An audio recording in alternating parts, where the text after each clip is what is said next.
NCAA Volleyball Championship action. Final four coming your way tonight. The first matchup, number 2 Penn State against number 3 Ball State. I'm Paul Farbaugh, joined by Ken Horvath, the night sports director of WKJG-TV in Fort Wayne. Ken, tonight it's really a case of both teams want to get out early, set the tempo early on. Both these teams susceptible to a confidence factor. If they don't get out early on, they might go in the tank.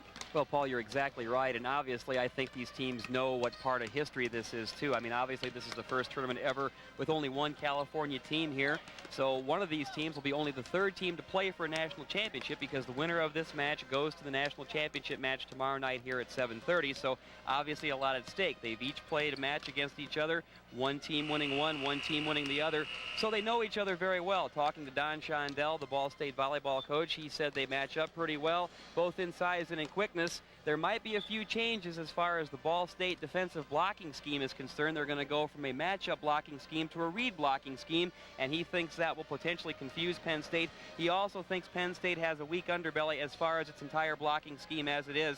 So Ball State looking to get off to a good start and hoping to take control of the match early on.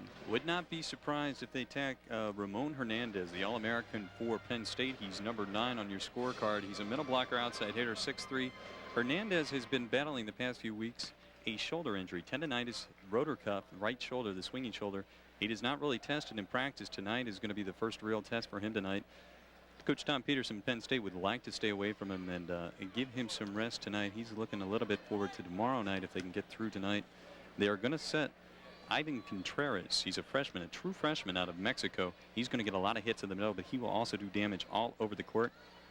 Penn State runs a quick offense tonight, so the block is really going to have to read well for Ball State. Ball State is not a digging type team. Penn State will dig the ball up in the backcourt better. There you see a live shot of Hernandez. He's an All-American. We've got several of them here as the teams line up now for player introductions. Number 2 Penn State versus number 3 Ball State. Let's go over to Jim Moore, public address announcer, and pick up starting lineups. Championship. Ladies and gentlemen, will you please rise and join in singing our national anthem along with the IPFW Pep Band.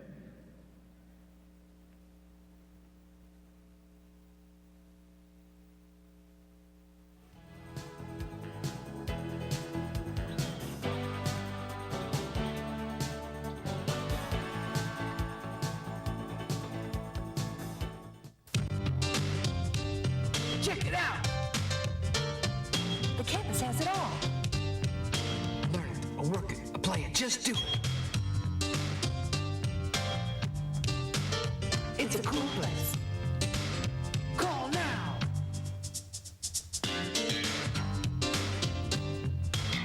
Go to work, go to school, go ahead.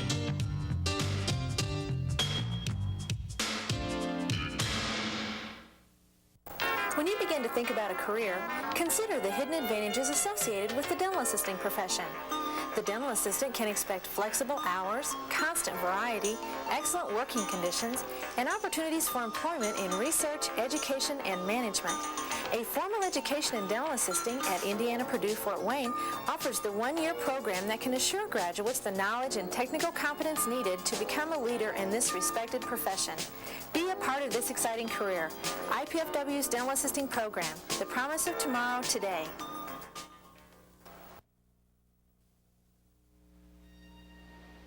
Welcome back to the Allen County Memorial Coliseum. NCAA action about to get underway.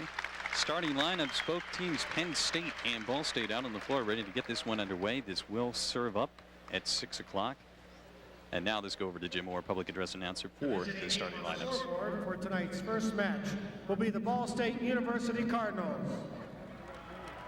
The third-seeded Cardinals are representing the Midwest region as winners of the MIVA tournament and the automatic bid.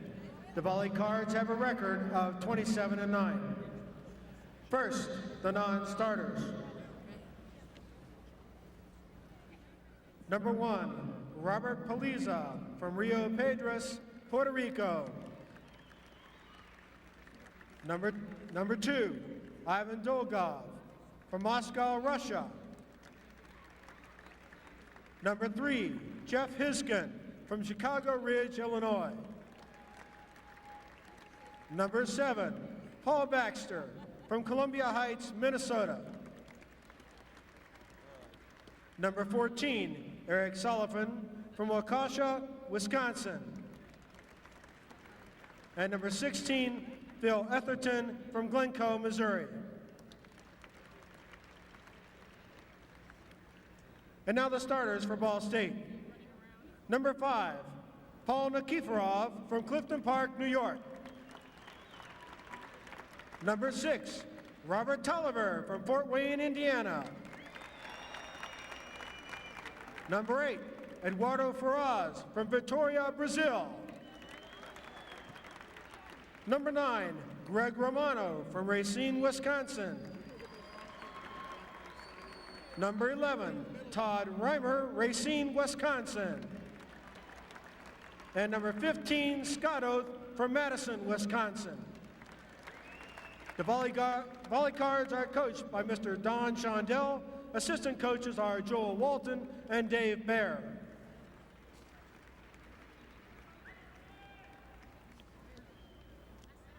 The home team on the scoreboard will be the Penn State University Nittany Lions. The second-seeded Nittany Lions are representing the East Region as the champions of the EIVA regular season, conference tournament, and the automatic bid. The Lions have a record of 23-3. Now for the non-starters. Number 4, Adam Fernsler, State College, Pennsylvania. Number 5, Jason Kepner, Lancaster, Pennsylvania. Number 13, Christian Hahn, Schnecksville, Pennsylvania. Number 15, Brian Miller, Allison Park, Pennsylvania. Number 6, Fred Mathias, Pittsburgh, Pennsylvania. Number 7, Scott Irwin, Warminster, Pennsylvania. And now for the starters for the Nittany Lions. First, number 3, Ivan Contreras from Tampico, Mexico. Number 8, Carlos Ortiz from Ponce, Puerto Rico. Number 9, Ramon Hernandez from Gardens Bay, Puerto Rico. Number 11, Kevin Hurricane from Lancaster, Pennsylvania. Number 12, Byron Schneider from Spencerport, New York. And number 17, Ed Josefowski from Pittsburgh, Pennsylvania. The Nittany Lions are coached by Tom Peterson. Assistant coaches are Mark Pavlik, Brian Herfernan, and Greg Bird. The officials for tonight's first match are first referee, Mr. Ken Taylor from Long Beach, California. Second referee, Mr. Tom Pingle from Indianapolis, Indiana. The alternate referee, Mr. Pat Karras from Tip City, Ohio. The scorer is Mrs. Sue Orr. Line judges for tonight's match, Mr. Quentin Spiegel, Mr. Dick Powers, Mr. Dan Kitchell, Mr. Jeff Schultz, and Mr. Bill Barone.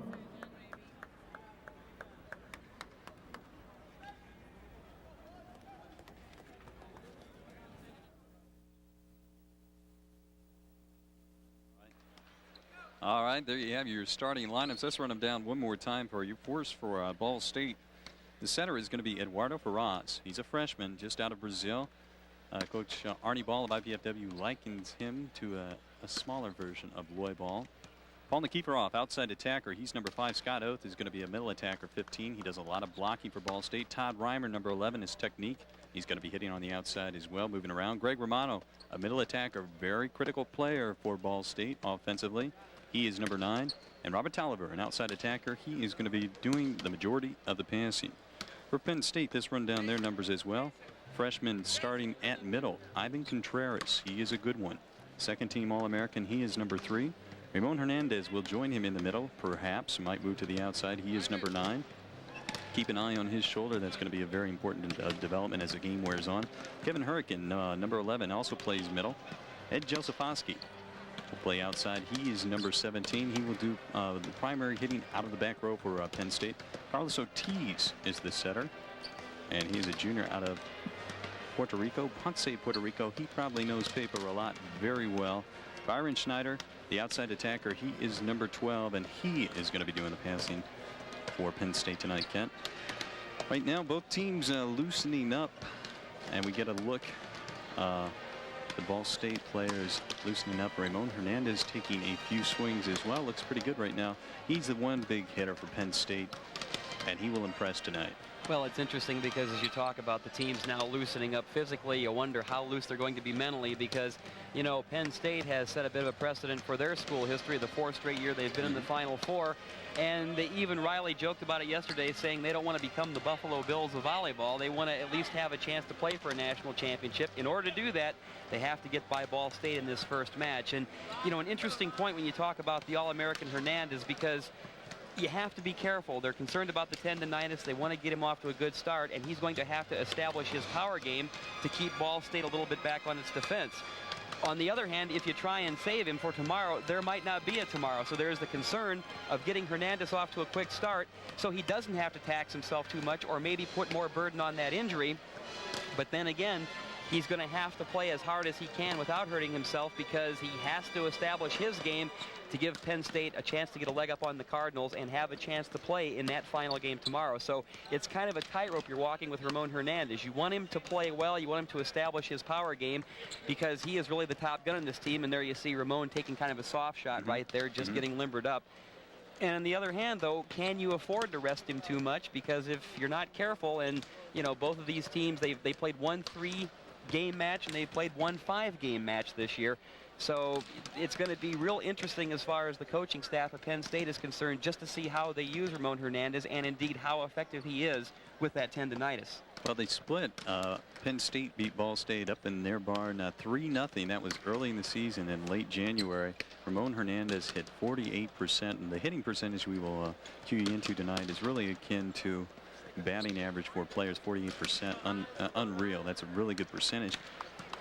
And then they split down in Muncie. They went 5-game split, went to the rally scoring game, and Ortiz, the setter, sort of broke down in that. That's not uncommon because they run a high-risk, high-speed offense, Penn State does. But a point to make about Hernandez, if that shoulder is bothering him, that is going to take away from the types of sets he can hit. Right. And the type of arm movement he's going to put on the ball. He's not going to hit probably a lot of cross-body shots. He's probably going to have to give away his angles a little bit with his body, so he hits down the line or he hits in his midline. So that'll be something to watch. Ball State, we've already sort of talked about this one a little bit. The passing is going to be very critical for them. There's a look at Todd Reimer right now. He will get his kills.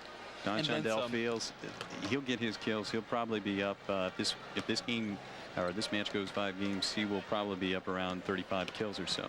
But Robert Tolliver is going to have to do the job passing tonight. Romano will also pass some, but they want to free him up. They want to keep him away from passing the ball as much as possible to run him over the middle.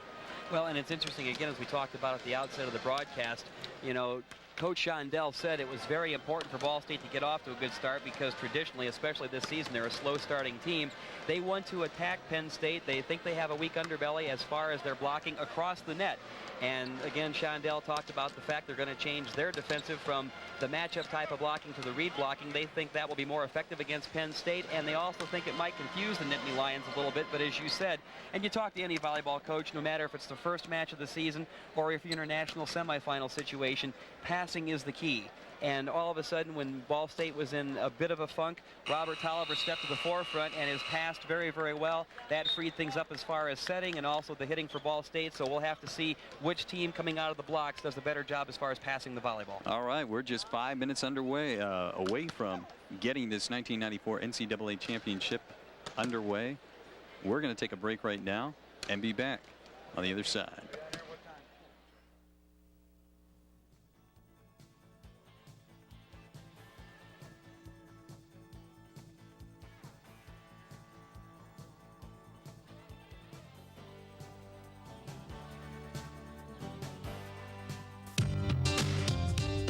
Check it out!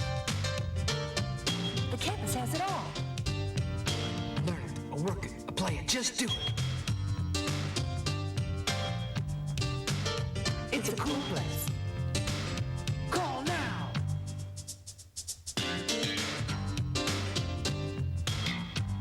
work, go to school, go ahead.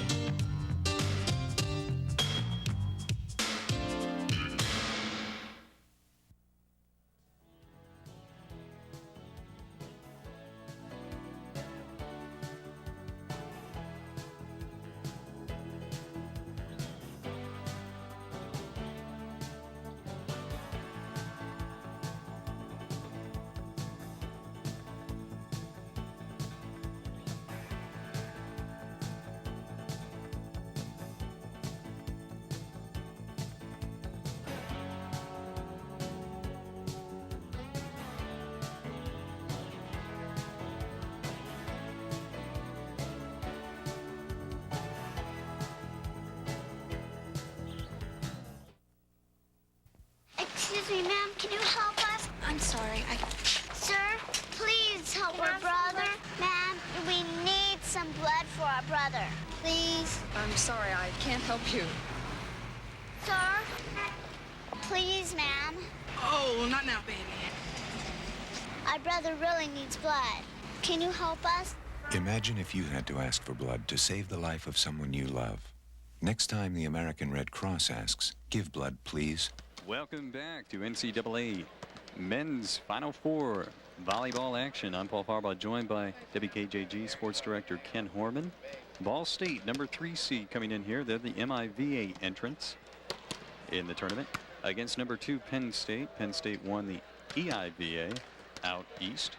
And there you get a look at the Ball State bench, the Brain Trust. Let's go over the stance. These first 2 games we mentioned the team split, Kent, but the last game normally is the one coaches point to, and that was a 5-game one. Raleigh scoring in the 5th, of course, down in Muncie. And a couple stance that jump out right away is the blocking. Ball State had 25 blocks and Penn State only 15. The digs almost even. So if Ball State is going to get the block up tonight and can do a little work in the backcourt, Scott Oath is one of the greatest blockers percentage-wise in the country per game. They're going to do well tonight. Hernandez, we keep beating this point in the ground. 36 kills, hit over 400% against Ball State down in Muncie. So he's going to be a critical key, and he's going to be one to watch. Well, and we talked about this earlier, and I think you made a good point when you talk about the blocking. And when you take a look at those statistics from the last meeting in Muncie in April, I think that bears out what Coach Shondell is saying, is all of a sudden his team is very confident in his defensive play, and that's where you win a lot of matches, because a lot of these teams now, especially at this level, have the big power guys, 1 or 2. You got an All-American, then you got somebody else. Almost everybody on this floor can put the ball down with authority. So it all comes down to your defense, and right now Coach Shondell feels as good about his defense as a team as he has all season. You take a look at the fact that they feel they can control the net, which is where a lot of points and a lot of trash talking takes place as far as who's going to control this match both physically and emotionally. So if you take a look at statistics, if you take a look at confidence right now, especially in the Ball State camp, you might want to give a little bit of the nod to the Cardinals. But again, this Penn State team was not ranked in the top 5 in the country for most of the season for no good reason. This is a very talented team, and this is a team that has been together now for 4 years. You take a look at this roster, most of these guys are homegrown. You've got 11 of the 17 guys on the Penn State roster who are from the state of Pennsylvania. So this is a very close-knit bunch. I look forward to a great match here, and I think it will be very emotional. I think it'll turn on a couple of key plays, and I think it'll be very close throughout. Well, I just had a shot there of Tom Peterson, the Penn State coach. I asked him, you know, he did not play a lot of big-name opponents outside Penn State at their own barn, and he said that really doesn't make a difference. We've been in the Final Four now. This is our 4th straight year. We're used to this. You try and build the team's confidence up a little bit early in the season. They beat BYU, a top 5 team, in Philadelphia, and they beat Stanford 2 out of 3 times. So they feel they're prepared coming into this game. It's not going to be a big deal that they haven't played a lot of big-name teams away from home. They played some neutral sites. They feel comfortable coming in here tonight. I think we're going to have a good one. I really believe this one is going to go 5 games, Kent, and that will push UCLA, IPFW back, and we will have a crowd buzzing in anticipation for that second game that's tentatively scheduled to start at 8:15 tonight. 35 minutes after the first match is over. I think we're going to push that one back a little bit. So we're about ready to get underway right now. The team's finishing up. They have another minute and a half here to serve it out. We're going to step aside and take another break as well. When we come back, we'll have the first serve for you right after this.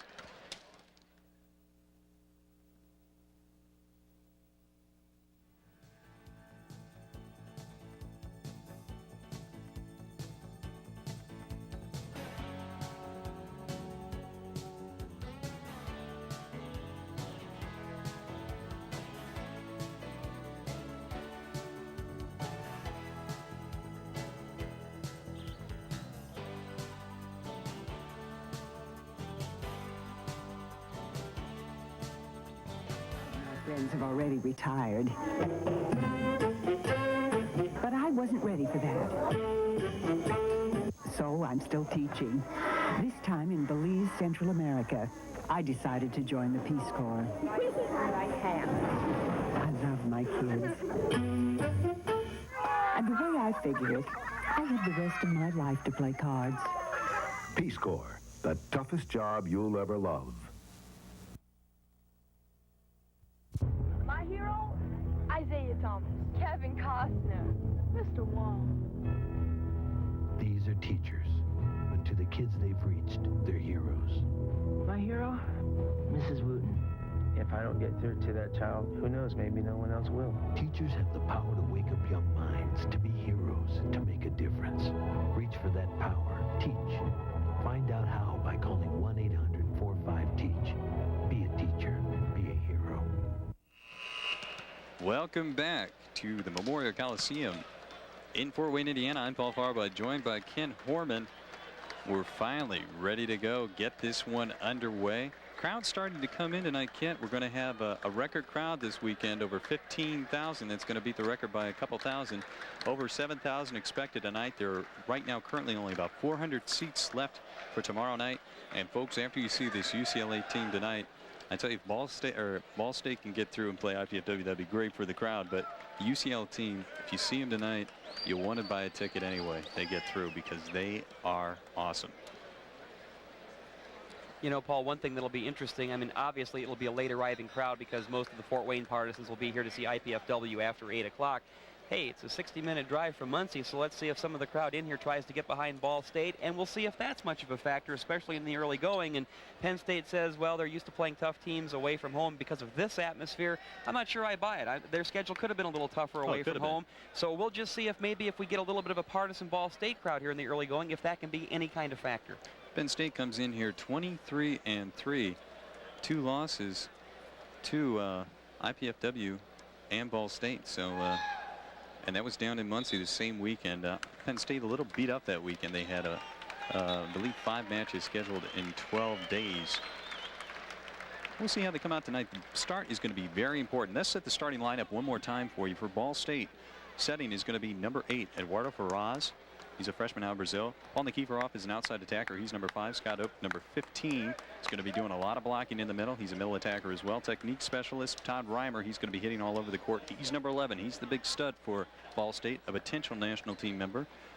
Number 9, Greg Romano in the middle. He's going to have to get off on the quick hitter early for Ball State. And number 6, Robert Tolliver, outside attacker. He is going to be doing the passing with Romano. For Penn State, quickly. Let's set the lineups there. Ivan Contreras, number 3. He's a middle blocker. Freshman. Ramon Hernandez, the senior All-American. Middle blocker, outside hitter. Number 9. Number 11 is Kevin Herkin. Middle blocker. Number 17, Ed Josefowski. Outside attacker, Carlos Ortiz, the setter. Byron Schneider, number 12, on serve. Outside attacker. And here we go. Tolliver handling the pass. Good pass outside. Reimer, 2-man block. Swaraz going right back to Reimer. Blocked straight down. The roof job. And that's a freshman. Well, just a great play there because Tolliver fed a beautiful pass and Reimer with 2 big hits, but Contreras at the net had the answer both times. Nikiforov blocked out of bounds. Hernandez. It's called a high flat shot going off the fingertips that time. A little more penetration by Hernandez, and that one would have been straight down. Hernandez trying to do a little early lobbying as well, seeing if he could get the official to buy the Ball State into the net. They are not. Nikiforov on serve at 0-1, and the first service error for Ball State. Ball State in that match down in Muncie had 9 service aces, 18 service errors. That is an excellent ratio. On serve is the freshman. Swaraz going outside. Reimer tooling off Hernandez. Great back set there by Faraz, and Reimer was wide open, wiped it off the block to give Ball State the side out. This is Oath on serve at 0-1, and Oath is sort of working that lollipop serve into the net. Ball State side out. Penn State back on serve will be the setter, Carlos Ortiz, and he is one of the Puerto Ricans here. Puerto Ricans also plenty on IPFW's team, and when these two teams get together, boy, it's a little bit of a trash-talking affair. IPFW, Penn State, the dink. Josefowski, first kill of the night for him. He will hit out of the back row. Good adjustment by Josefowski because he was airborne, saw the block coming up, and just laid the little dink over. Nobody behind to cover. Beautiful play.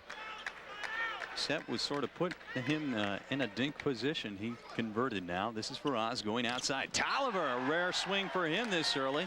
Two-man block up. Well, and Paul, early on, Shondell thought they could attack what he felt was weak Penn State blocking. It's been just the opposite here in the early going. 3-0. Ortez still on serve. Right now they've got Romano in the front row. I think they might go to him. A service error. He has not gotten a swing tonight. And don't be surprised if Tolliver comes out quickly for Coach Don Shondell. He will pull the trigger on him if he is not passing well. This is Reimer on serve at 0-3. Dug up Ortiz. Off the blocker, Reimer. Reset now, 2 hits. And the dink. Well, that's one of the more interesting kills you're going to see at college volleyball at this level. Tolliver, I don't believe he even left the floor. He just kind of wound up like he was going to spike it and just looped it over, kind of like a tennis lob. Reimer on serve, 1-3. T's going back row. Josefowski with a hitting error. Reimer on serve now at 2-3. And they're having a little trouble with Reimer's serve. He's serving the 1 zone. This is Josefowski dinking. Romano up with it. 1 to get it over. Reimer, topspin kill. Catching line. We're tied at 3. Great play there by the Cardinals. They sniffed out another dink and a beautiful dig up by the Cardinals. Tolliver with a good pass, and Reimer put it away. He was wide open, hit it in the back of the floor. We're tied at 3. Penn State jumped out 3-0. Back set. Josefowski with a put down. And right now, Kent, we have not seen them go to Ramon Hernandez, who is going back to serve. So really have to wonder about that shoulder injury, if he's going to be all right. 3-3. This is Hernandez. Bad pass by Nikiforov. Raz chasing. Tolliver, soft block. Here's a transition opportunity. Two-man block. But cannot turn it inside. That's Schneider. And he's really the heart of this team. Talking with Coach Tom Peterson. This kid last year, his father had a heart attack during a tournament, and he was the one keeping his teammates up. And coming down the line, Schneider. Well, Schneider saw the open lane, and there was really nobody there. Reimer had no chance to react. He's a little frustrated with himself, but that was just a bullet. Tolliver up, good pass.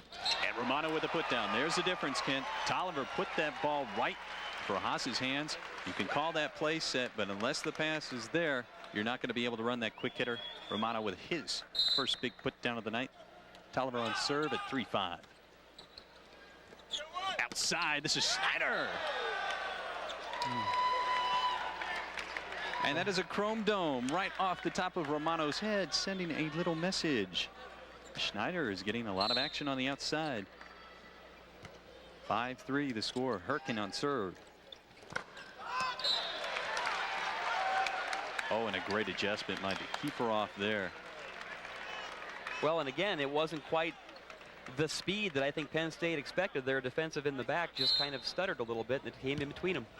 Romano on serve. It's a good one. Josefowski handling. Scrap that Schneider handling, and off the block.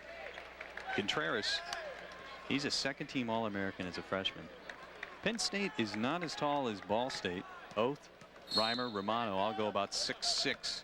They form a pretty good block. Contreras, Hernandez 6'3" and 6'4". The joust at the net. Oh, Schneider's into the net, side out for Ball State. Break for the Cardinals there because Tolliver, who I think has done a relatively good job passing here at the outset. He's made a couple of bad passes, but that one didn't quite get as good in the net as he wanted to, and Ball State got a break. It's Josefowski, the slide around. Slide behind by Contreras, dump back over. Hitting error, do we get fingertips into the net? Oh, that one hurts. I believe that was Oath into the net. Schneider on serve at 5-3. This is Tolliver. Good pass this time. Combination. Oh, that's pretty. Nikiforov with a kill. Great disguise on that play. Everybody thought it was going to Reimer. He was sky high, and there's Nikiforov, and he just hammered it. Well, the difference being Ball State is going to jump a couple people up in the middle. You don't see that from Penn State. They don't run the quick hitter as much. And when the guy goes up for the quick hitter, he's going to receive the ball. They don't fake all that much. And we've got some service errors from Ball State beginning to show a little bit. Second one is Contreras on serve at 5-3.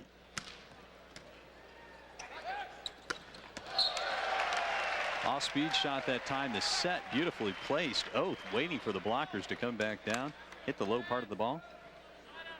Found some blue. This court, Kent, different court than what we're used to seeing over at IPFW. And there, we'll get back to that point. Hurricane off the block, still alive for us. Back setting. Reimer going cross court. Radical angle, and you're going to see a lot of that from Reimer. He can twist that arm around in ways you can't believe. Interesting variety on the serve by Oath. The Ephus pitch, this came fluttering over, and it set up the point for the Cards. And I'll tell you, he had 2 aces in the MIBA conference finals against Ball State. It throws the rhythm off. They cannot run the fast end. There's 4 hits right there. They cannot run the fast offense. The key for that passer back there, Josefowski is doing a little passing right now, is that passer to have a low, quick pass to the setter. And right now, Ortiz is right up front. They can pass to him. See, the speed there is a little off. It allows Ball State to get the blockers up. Oath cannot save that one out of bounds. We're tied at 5, and Ortiz goes back on serve.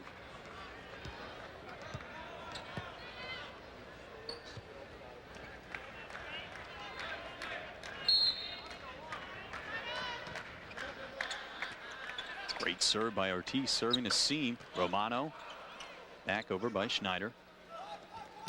Ross to Reimer, rather. Got blocked out by the official there, Kent. Reimer, though, you can tell by the way he hits, that's him hitting. Big bounce that time. Well, and Todd Reimer is really warming up to the task, and he is into this match right now, and that's a real plus for Ball State. Excellent serve by Reimer. Boy, that was a double hit almost that time by Hurricane. Into the net. Do we have Penn State underneath? We do. Ball State with its first lead of the match, Paul, 6-5, and the Cardinals gaining some momentum. Ball State about 4 weeks ago looked like they were dead. IPFW beat them 3-0, and the team was really in a shambles. Right now looking very good. Reimer out of the back row. That set just a little too low for him. The approach Reimer took put him right underneath the set. Couldn't do much to get that ball inside.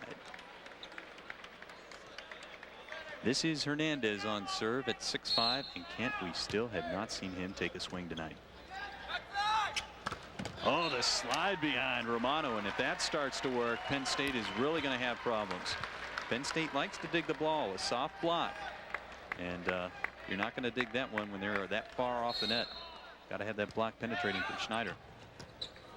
Josefowski, the overpass, still up. 31, they wanted to run the quick attack. Nikiforov hitting the antenna. You have to go inside the antenna. You could be anywhere on the court as long as you go inside that antenna on your side. Conversation between the officials. They're trying to decide which way it was, whether the ball hit the antenna or whether there was a Penn State player in the net prior to the hit. Side out to the Lions. Wait a minute. I think that's a correct call. So number 8 went up for the set. The guy on this side got it first, and then he hit it, which makes him back row blocker as long as his hand's above the net. And the ball's above the net. Now. So it's got to be back row blocker. No, they got it first. What's amazing to me is Hernandez still has not had a swing. So maybe his shoulder is worse. What do we have here? We do have Ball State. Ball State awarded a point. I believe the Lions were in the net before the ball was hit, so a point is up on the board. It's 7-5 Cards. Someone had their hands down for Penn State and got them up into the net, going up for the block. Oh, big block that time. Romano. And a timeout right now for Penn State. They were up 3-0. They now trail 5-8. We're going to take a break as well. When we come back, we'll have a guest with us. Blake Sebring, the fine beat writer for the Volleyball for the News Sentinel. He'll be with us for a few minutes right after we take this timeout.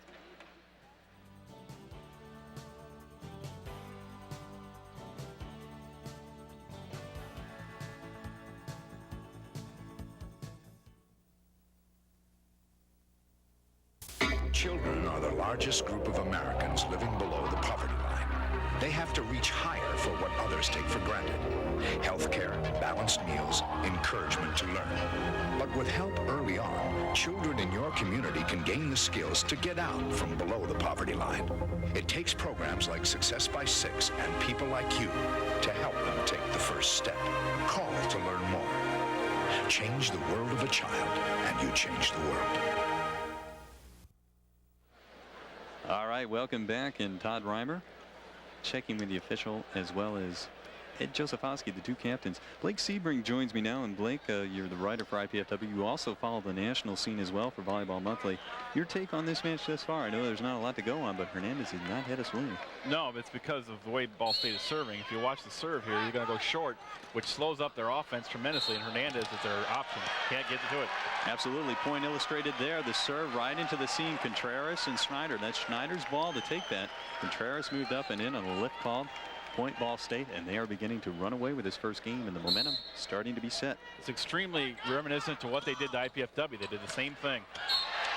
Off-speed kill, Romano, and the middle beginning to work for Ball State. Romano did not get off early because the passing wasn't there from Tolliver. Well, the quick stance we've just been handed, Ball State hitting 48% early on.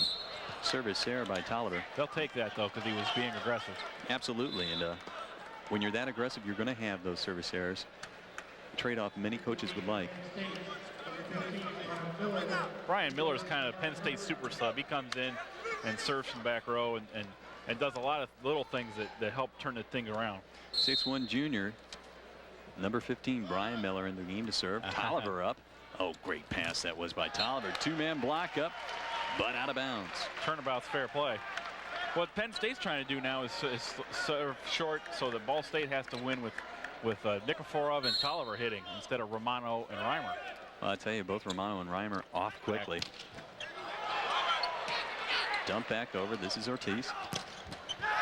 Big put down, Josefowski, and he is doing a lot of hitting out of the front row tonight. He is normally a back row hitter, a blue ball hitter. 5-10, Josefowski on serve. Just missing long. Well, you can't count that when you're down 5-10. You just can't have that.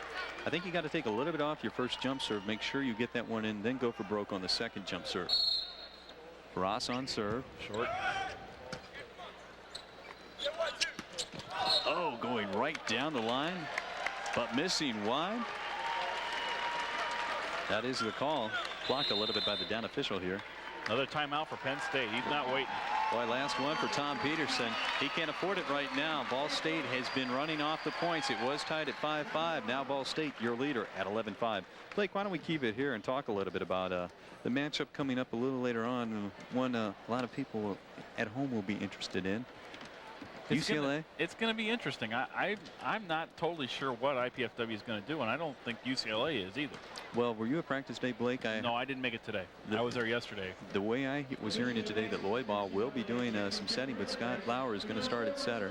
Lloyd's going to be outside. I wonder if they're going to run a 6-2, what's called the 6-2, where you have two setters in a lineup. Boy, that would be something, because it would take volleyball back about 20 years. You haven't had a 6-2 offense winner since 1984. And that was UCLA. Right, with Karch Karai and Ricky Ludes. So we can get into a little bit about that later on, but your take on UCLA coming in here tonight. I think UCLA is trying its darndest to ignore all this. And because if they just play their game, they're going to win. I mean, they're head and shoulders above everyone else right now. Everybody else has to come up and match with them. All right, well, let's get back to the game in hand. 11-5, Ball State consistent. They're not doing a lot of trickery out there. No, it's very simple volleyball right now. They're trying to hit high outside, both teams, and Ball State's been more successful. There he goes outside again. Oh, nice cutback shot. Contreras, and you can see the talent. I think that might be Contreras' first kill. I mean, they've served so poorly that he hasn't had many chances to get to the ball. He's had a few kills, but I tell you, Blake, he is not getting the opportunities. They've been going outside to Schneider. Back set. This is Romano, back row. That's not his type of set right there. No, Romano likes to be inside. Trying to go line, misses, and that's a point for Penn State. Blocked at the net, Contreras. And Penn State starting with a little run here. Schneider on serve at 7-11. That floater missing long. That's why coaches die.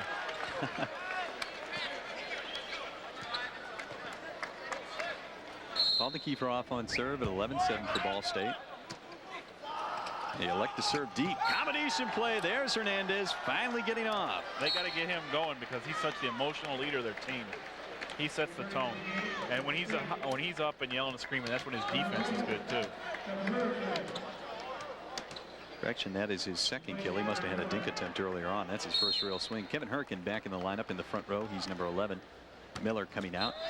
And a service error. Yeah, Penn State's already got.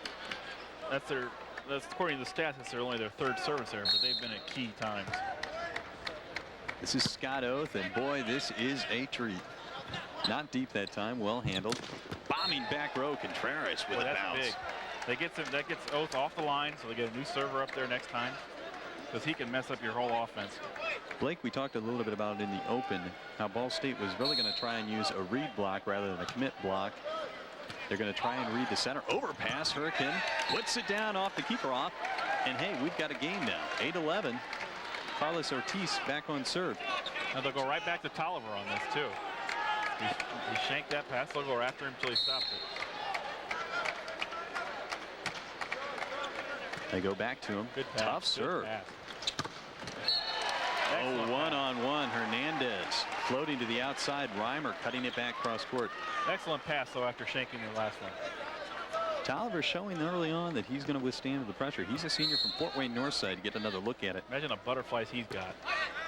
Hernandez just late getting it. Got to come outside or inside. Yep, outside. Hernandez, and even there, he didn't really force that one. The reason he got that through is he took some speed off of it. The block was already on the way down by the time it hit their hands. 8-11, Hernandez on serve. And that floater missing long. You're in a rally. You're trying to come back, and you do that. That hurts. Absolutely. Ball State in a little bit of a lull right now. Tolliver on serve. Let's see if he tries to go at Contreras, Josefowski. Schneider comes up and takes it. Ooh, combination.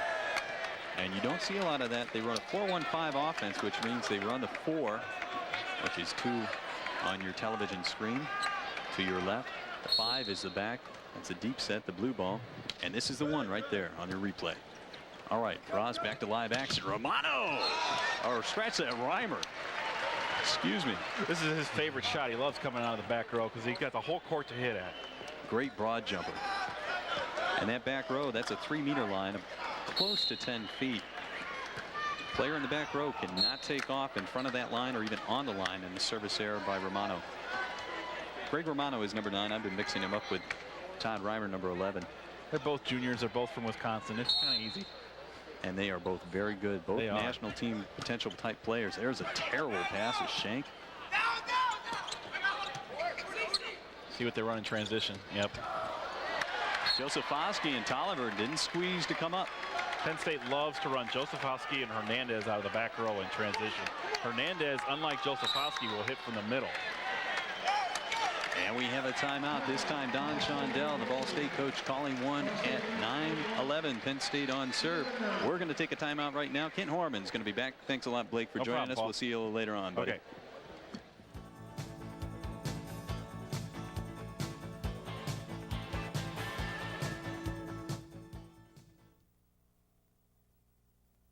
Mental illness.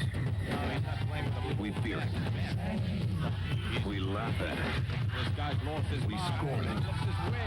We think it's shameful. But these are misunderstandings.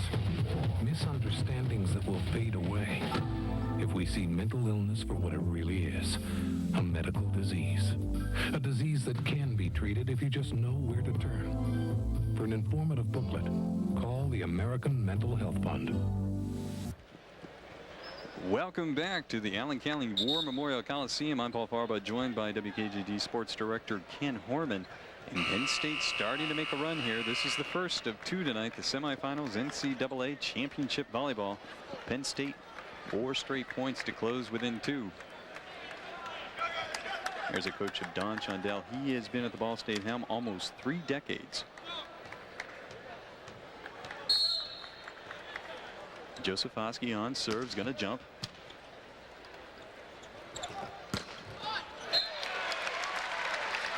Keeper off. Cross court put down. Big hit there, Paul, because Ball State wants to stop some of this Penn State momentum. Eduardo Ferraz on serve. He's a freshman, and he is a good one. Quick kill attempt that is not really the pineapple popularized by Lloyd Ball of IPFW. Middle blocker did not go up. Ortiz, that's the first time we've seen the dink attempt there. And Ball State was planning on not really running anybody up in the middle. Boy, that time Hernandez not even up on the net. Free swing for Nikiforov. He puts it down.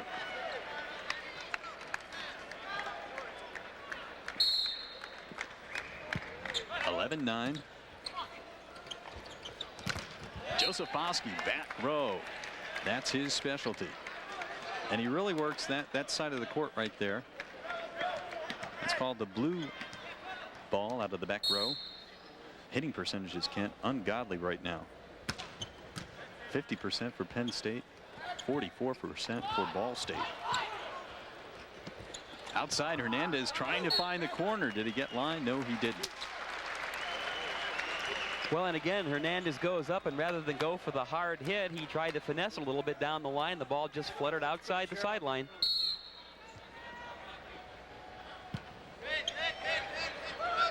Great serve by Oak. Joseph Oskey finding the line. No tip. Ball State pulling the fingers down. Ortiz trying to rub it off. That was more of the pineapple type of shot that Lloyd Ball has made famous in these parts. You try and dump it over the pineapple and find a back corner. Oath again.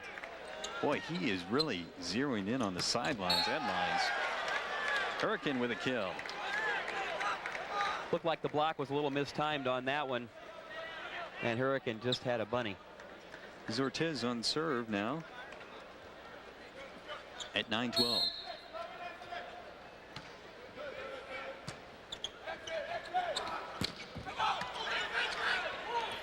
Transition play, and that time the mistake by Hurricane.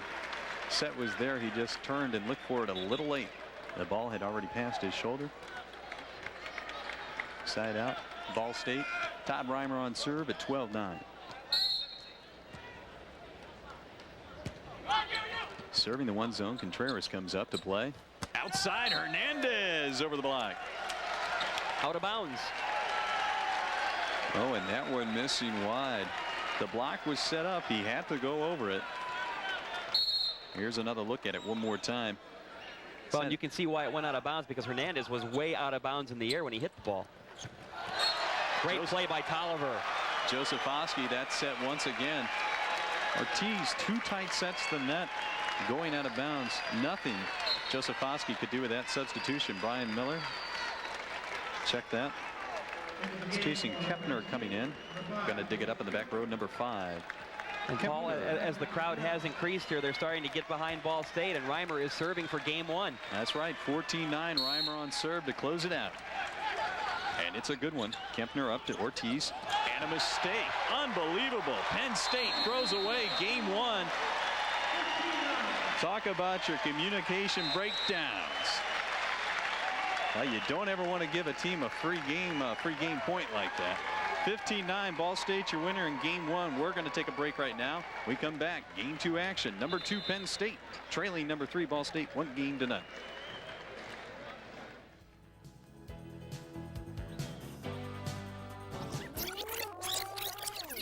Memorial Coliseum in Fort Wayne, Friday, May 6th and Saturday, May 7th. Tickets are available now. For ticket information, call 219-481-6643. That's 219-481-6643. Vince, that new dummy cam is great. Yeah, it'll sure give people a whole new outlook on what it's like when you don't wear a safety belt.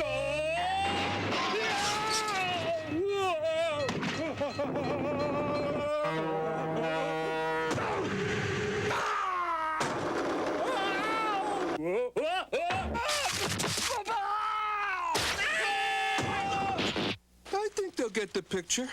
You could learn a lot from a dummy. Buckle your safety belt. This is the increasingly competitive world we live in. You too. And this is the country we want ahead of the competition. These are the people. Himself a little bit of a do there. Well, we're back live at the Allen County War Memorial Coliseum, 1-0, 15-9. Ball State getting out front. Talked with Coach Don Shondell at the press conference yesterday, and he was pretty succinct. He said Penn State, well, they're a three-man team. Here's what Coach Don Shondell had to say about the scouting report on the Nittany Lions.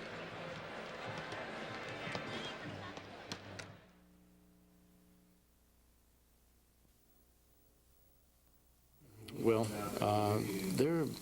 they basically operate with three players.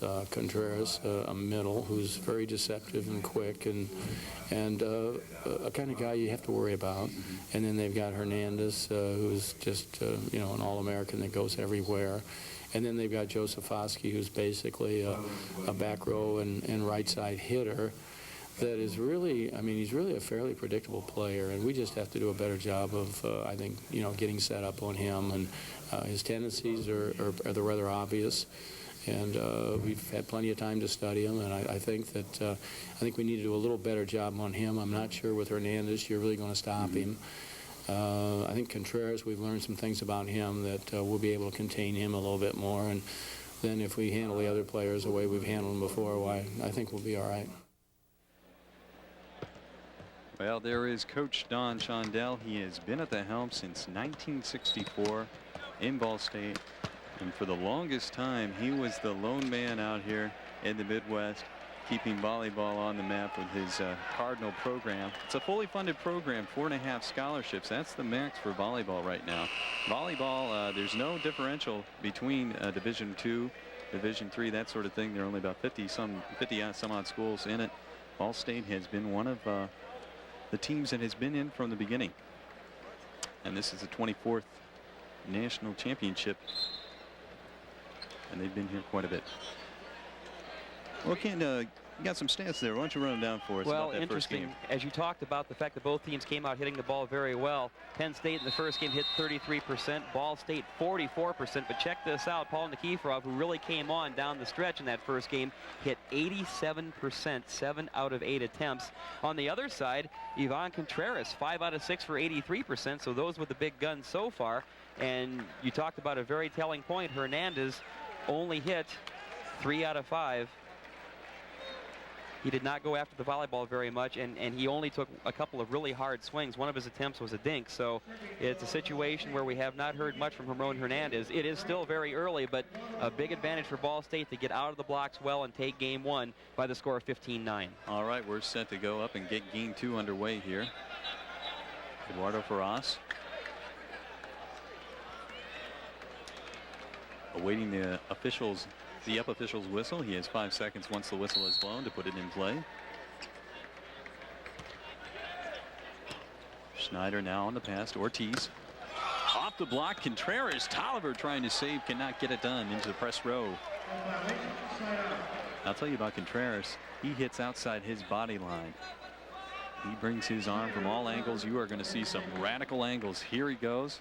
Off the blocker. He saw the blocker up. Not at the net. Tooled it off him out of bounds. Schneider on serve at 0-0. Reimer with a put down. Great set by Ferraz. The pass was just a little closer to the net than he would have liked, so he one-handed the set. Reimer was right there, and he smoked it.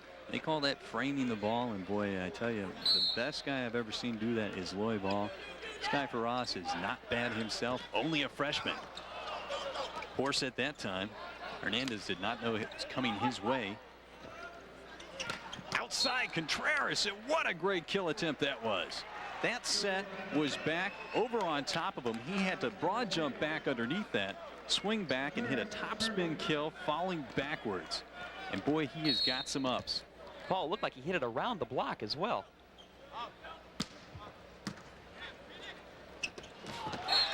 Oh, that was a mistake by Ferraz. Oath still capitalizing on it. He didn't want to hit it that late. Well, the great pass set it up, and Oath had the opportunity. Again, good hang time there, and it seemed like the Penn State blockers were a little confused, so he just saw the opening and dropped her through. 0-0. We've been stuck on that. couple rotations through now. Official doing a little tidying up here. Scott Oath waiting to serve it. And let's see. Oh, will he go to the Lunar? Yeah. Oh, man. Josefowski gets back there just like getting to the wall in baseball. Find that wall, get on that end line, so you know if that ball is going to be in or out. They're going to have to take some time and get some canceled stamps off that ball. Tough pass. And Reimer just dumping it over. Josefowski, poor set that time by Ortiz. Terrible set, a double hit that time. Josefowski, terrible set. He's only a freshman, Ortiz, so he's prone to breakdowns a little bit. They run that fast offense. They want to do it as quickly as possible to the outside. They run a fast outside. Not a lot of height on the outside sets. That time combo blocked by Hernandez. He wants it again. Back set this time. Josefowski hitting wide. Good play by the Cardinals middle there for the first block. Penn State had to try and regroup, and Josefowski had no choice but to go for the high kill, and he knocked it out of bounds. Oh, this is a great lineup right now in the front row for Penn State. Hurricane putting it down. You've got your block set up there. Josefowski, Hurricane, Schneider. Let's see if they can get something going. Hernandez on serve at 0-1. Time pass by Nikiforov, and Faraz putting it down. Faraz, rather.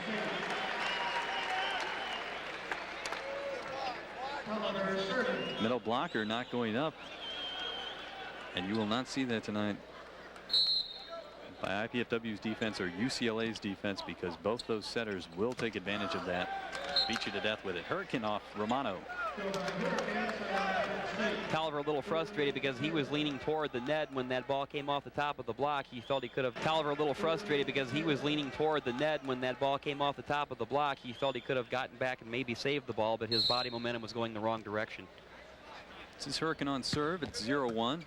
Reimer, a poor pass outside to Nikiforov. Did he have touch? No, missing long. Coach, you had a chance to talk to Coach Ball during your telecast. You're splitting duties here with Channel 33, WKJG, and you had your sportscast live out here.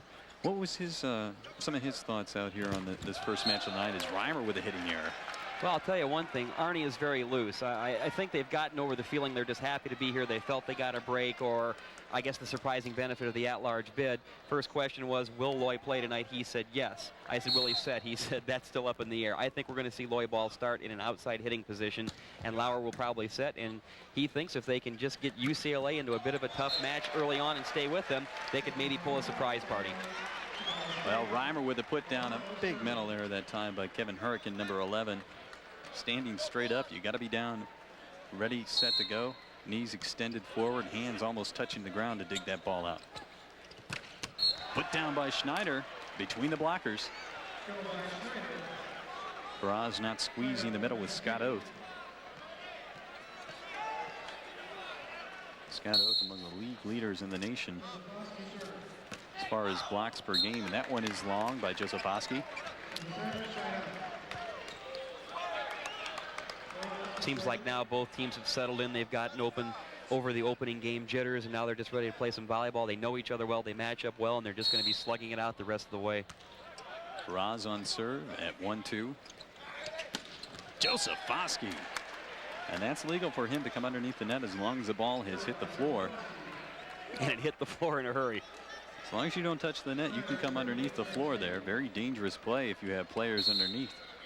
Josefowski, they were found to see him in the Ball State defense. The blockers were not stacked together, and he put it right through the hole. Oh, terrible pass by Tolliver. Has nothing to do. Put it back over. Josefowski dug out into the net. Josefowski or Reimer? Scott Oath into the net.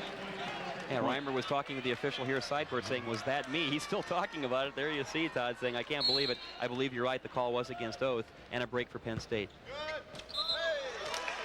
Service error. Well, interesting enough, there's been a little local press done on Todd Reimer here. The story in this morning's Journal Gazette. Reimer is sort of a loose cannon a little bit. He's reined it in a little bit, but he is prone sometimes to disappear and just get into a sort of funk as Hernandez puts one down.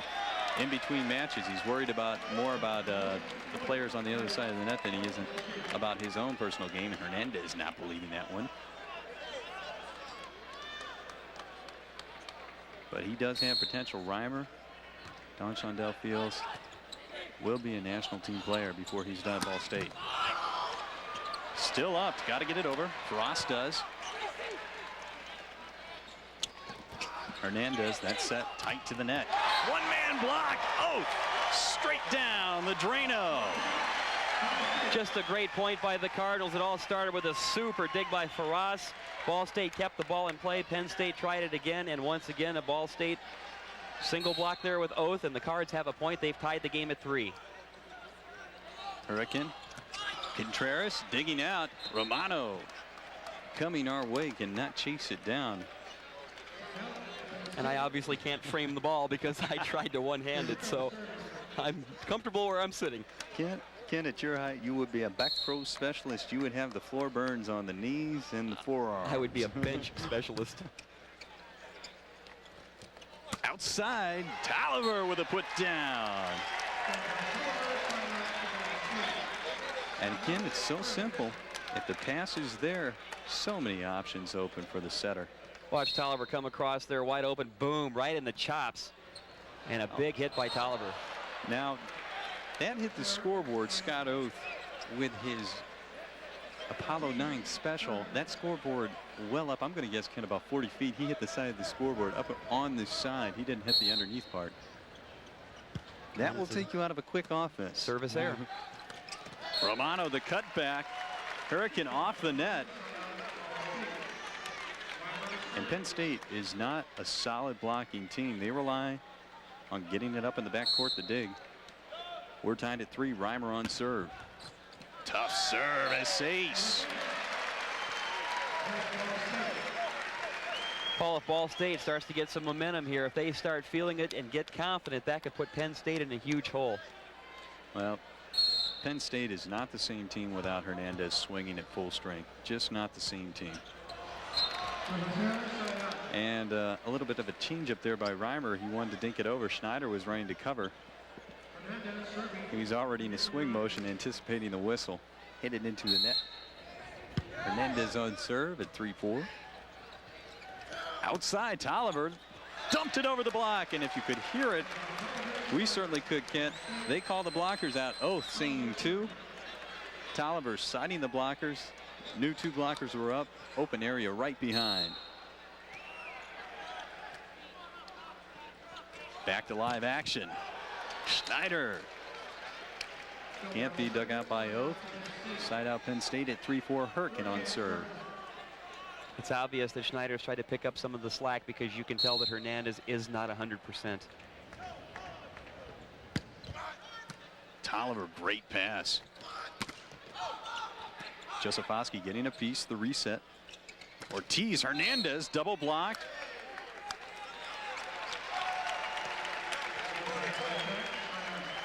We had a lion in the net, and again, you could just tell it looked like Hernandez looked very uncomfortable trying to wind up and take a full swing there from the middle. Romano with the service error. Paul, this is not what Ball State wants right now. They have a 1-point lead. They've won the first game. That's 2 consecutive service errors. All they have to do is put the ball in play and try and open this thing up a bit. Tolliver, another good pass. Oath, the cutback. Slowing down the arm speed in midair. Never gave that shot away right over the block.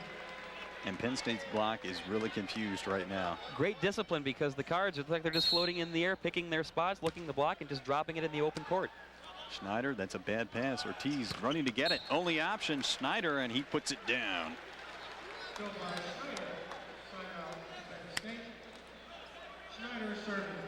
Schneider is back on serve at 3-4. We've been stuck on this score a while, and I have a feeling whoever gets the next 3 points here is going to jump out and be in control of game 2.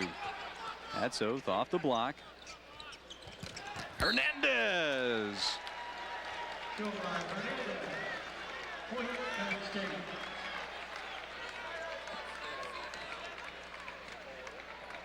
Here you see Hernandez loading up, and Nikiforov and Faraz did not have the answer.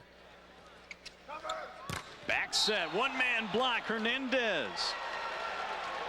Well, here comes Ramon Hernandez, and that was just a remarkable play. You can tell he was pumped up a little bit by getting the big kill. He goes up on his own for the solo block with one hand, blocked it with his left hand, and now the Lions have taken the lead 5-4. They call that the Kong block. Randy Stoklos does that on the beach circuit. Romano coming down the pipe. Well, they found a wide open middle right there. Romano does hit down the pipe in the back row. That is his shot. He won't hit a lot of outside back row. This is Nikiforov on serve at 4-5. Oh, what a set that time. Contreras had anywhere that he wanted to put that one down. The block was already down. Here's a look at it again. Beautiful set right down the middle. The Cards really out of kilter as far as their defensive scheme, and he found a big chunk of open court to put the hammer to it. Back row down the pipe again, Romano. And that's where he hits the ball. You've got to be aware of those tendencies if you're Penn State.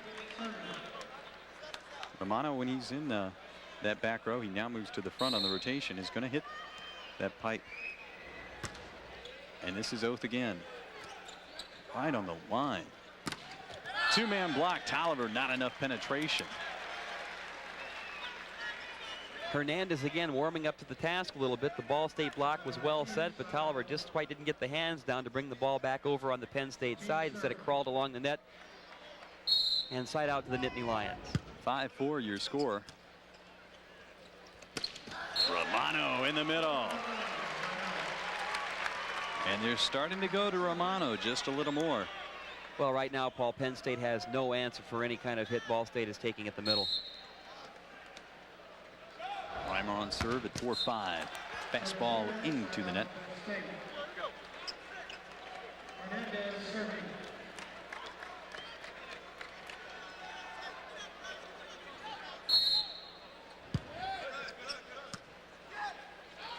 Back set to slide.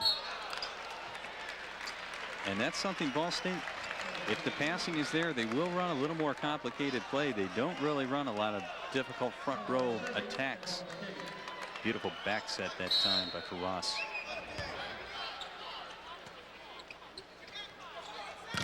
Snyder blocked. The freshman setter one more time. Faraz and Romano right there to put it right. There's nothing more frustrating when a spiker goes up and thinks he really has something going. Watch this. Here comes the set. Schneider wide open. Boom. Right back in their face and off a line. Side out Cards. Had a great angle. Here he goes cross court again. Schneider likes that shot. Off a Ball State player. Side out now. Kevin Hurricane on serve at 5s.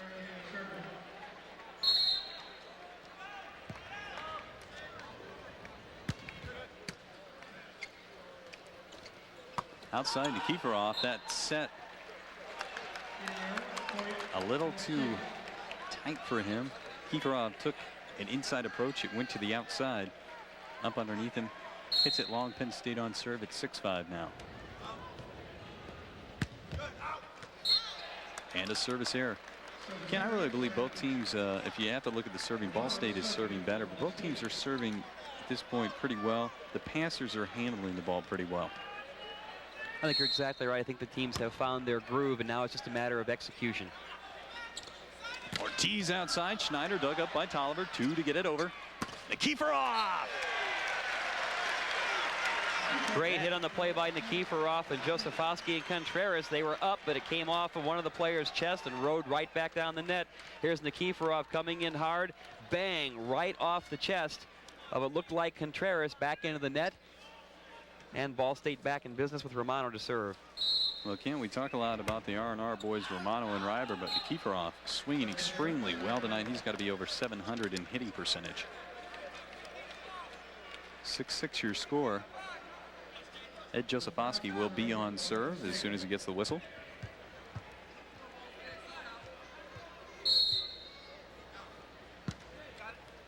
That one's going long. A service error for Penn State. I think you gave him a bit of a jinx because you were talking about how both teams have settled into a groove, especially serving. And now about the last 4 or 5 serve, each team has committed a couple of errors. Whichever team can regroup here and take a couple, 3 or 4 points in a row could really take control of the match. Contreras, and I got to believe if you're Coach Tom Peterson for Penn State, you want to get the ball to that young man. He is a true freshman.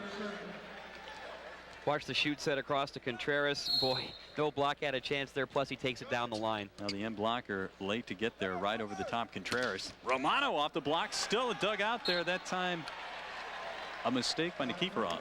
I think you're right, Paul. I think it was just a reaction thing. The ball's coming at your face, and Nikiforov had to put the hand up. I believe it probably would have gone out of bounds. It would have. But it's just a reaction type of play.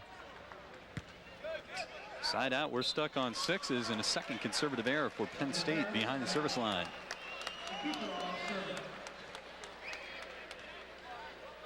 Well, we're about 50 minutes into this match. Ball State won game 1, 15-9.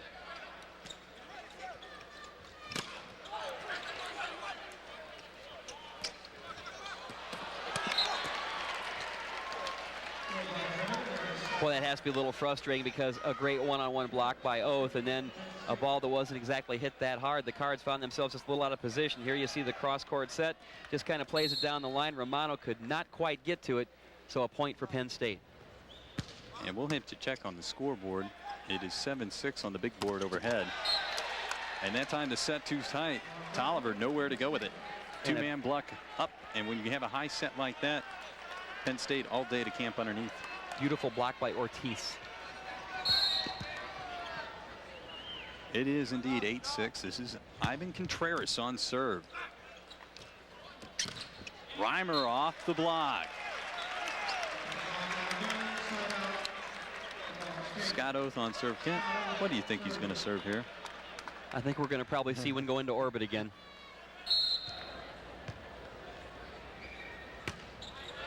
And we have to use a different camera angle when Oath goes back on serve.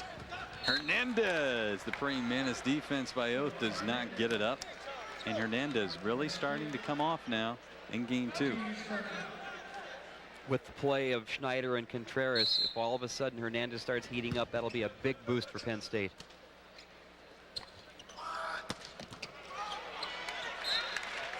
Tolliver siding the blockers. They did not cover the seam. He went right down the middle of the court. Cross angle. Talking to Robert Tolliver yesterday, this is a real charge for him because his final go around being a senior, but playing in front of the home crowd, he really loves having a chance to have a lot of family and friends here. Service ace, second of the night for Todd Reimer. Josefowski not prepared. In that case, Josefowski should have just stuck his right arm out and tried to one-arm that one instead of trying to swing both arms, forearms over to get the ball up. That's right, Tolliver is a Northside graduate. Tolliver that time not able to turn it inside. Hernandez with a kill. Good attempt by Robert, but the hands were just a little bit too flat. Couldn't quite curl him down to put it back on the floor.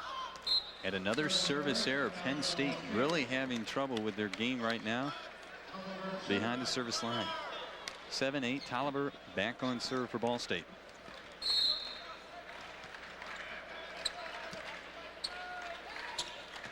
Tees Hernandez blocked by Nikiforov. Two-man block right over the top of it, Schneider. Boy, and Schneider loves that down the line shot. A super play by Nikiforov. He had the first block for Ball State. They had a double block set up, but all of a sudden, watch Schneider. He loads it up and just plasters it down the line. Reimer had no chance to dig that shot. Last time Schneider went cross court, that time down the line. And Nikiforov missing long. A rare hitting error for Nikiforov. Penn State up 9-7 on serve. Kevin Herkin, we're going to have the first substitution of the night for Ball State. Paul Baxter, I believe, coming in. Number 7 for Ball State. Paul Baxter, the senior from Columbia Heights, Minnesota. Big block that time. Two-man up. Contreras will probably get the solo job. Well, they go right to Baxter to try and get him involved with the flow of the match and just see if a change of chemistry will do some things, but Contreras was there, and with that put down, it is now 10-7 in favor of Penn State. And I believe Mojo is starting to swing to Penn State's sideline. We're going to take a timeout right now. Be back with Game 2 action. Penn State your leader in second game action, 10-7.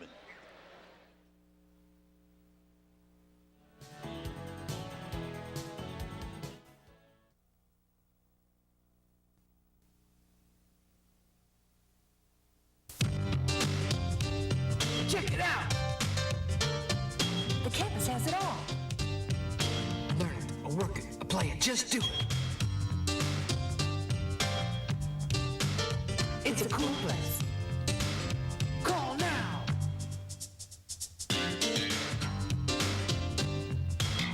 Go to work, go to school, go ahead.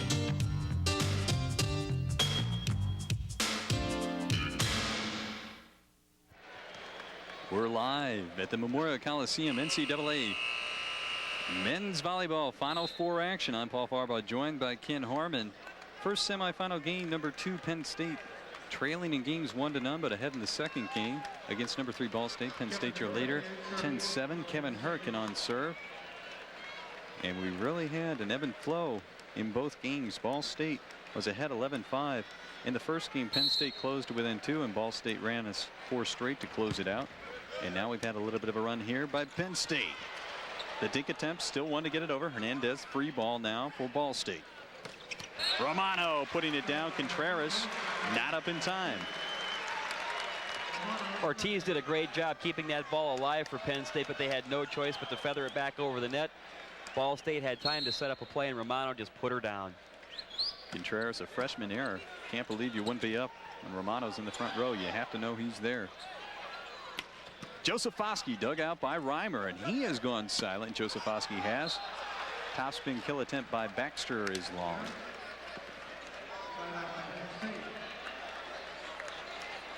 Frustrating play there for the Cards because Reimer in perfect position for a good dig, and they set Baxter well. He just got a little behind the ball and lofted it out of bounds. Tolliver, poor pass. Oh, blocked by Contreras. Or just really redirected. All set up by the poor pass. That dink was done before it ever got started. That was almost like Contreras just going up and pounding the ball and just roofing it right back down. Back set, Romano. Dug out, Hernandez setting Schneider. Still alive. Tolliver not covering up. Looked like Tolliver stuttered for a second there. Could have had that ball. We're going to have another substitution. Robert Poliza, number 3, coming in for Tolliver. Poliza will just come in back row here, try and dig some balls up. This is what Coach Shondell will do when he feels his team is losing momentum or getting a little bit helter-skelter as far as its flow. He will make substitutions, especially to try and slow down the opposition. Poliza going to do some passing, and it pays off right away. Coach Don Shondell shaking his head. Nodding in agreement. Robert Poliza made that kill attempt possible. Beautiful set right there, and Ball State gets a much-needed side out. 7-12, Penn State on a little bit of a run here. 4 straight. Ortiz, the quick attack. Ball State back row just a little sluggish coming up and covering that play, although Ortiz did a great job of making it a quick spike. Almost, again, it looked like a carry, but no call. I think you're going to see a lot of that play let go and called.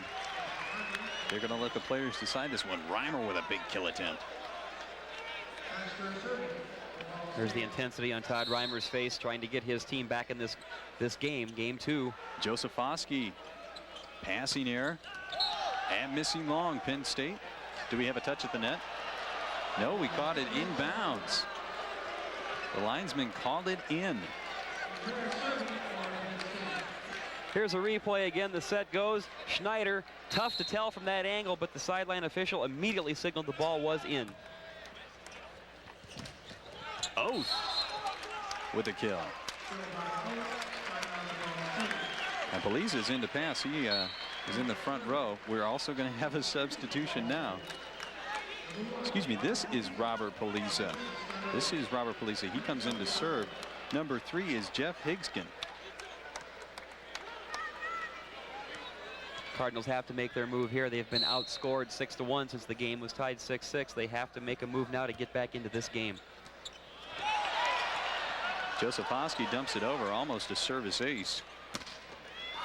Pigskin coming right back, topspin, dug out. Tees going wide, Hurricane off the block. Penn State caught a huge break on that sequence ball. Ball State had themselves in pretty good shape, but all of a sudden after a defensive stand, it was a situation where Reimer had to set. That's not exactly what you'd like to do. And then all of a sudden you have Penn State taking charge, just pounding it over the block. Pigskin up with it. Reimer. And you're going to see in this rotation, Romano and Reimer, if the pass is there, they will get the sets. 7-12, Reimer on serve. See if he wants to dump it over into zone number 1. Trying to hit a seam back there rather than 4.5 zone. And it is long. Hernandez on serve at 12-7.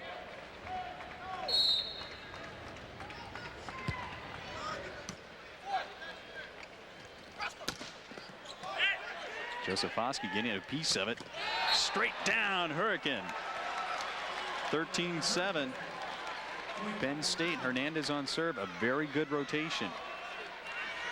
Here again, Hurricane, nobody there for any kind of block, and he just has it right down. Dug out by Contreras. Transition opportunity still alive. What do we have? A lift on Faraz. Faraz agrees. And it's 14-7. Game point now for Penn State. Kent, this one's destined to go 5. Timeout, Coach Don Shondell.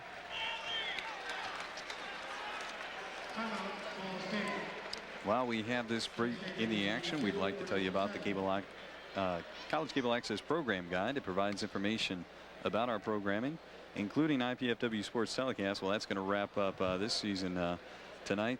The UCLA IPFW game will be the last live telecast, but you can catch all the replays and find out on your program guide. You can receive your free Channel 6 program guide. Send in your name, address, and zip code to Channel 6 at IPFW 2101 Coliseum Boulevard East, Fort Wayne, Indiana 46805, or you can call us there. The number on your screen, 481-6000. Kent, really, this is a timeout by Coach Don Shondell to get his team ready for game number 3. This one, 14-7, doubtful that you're going to make a comeback to put this game in a 2-point situation at 14. Just get your team settled down a little bit. Get your passing reestablished. Right now, Robert Tolliver is out. Jeff Higskin, number 3, came in to do some passing. Paul Baxter has come in to do some passing. Settle your team down, Coach Shondell. He's looking to find 6 guys who can put on the floor right now and regain that chemistry. Taking Paul Nikiforov out too, giving him a little break. Romano double block. Hurricane.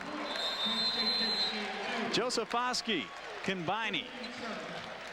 And we're tied at 1, 15-9. And 7-15. Penn State winning the second game, 15-7.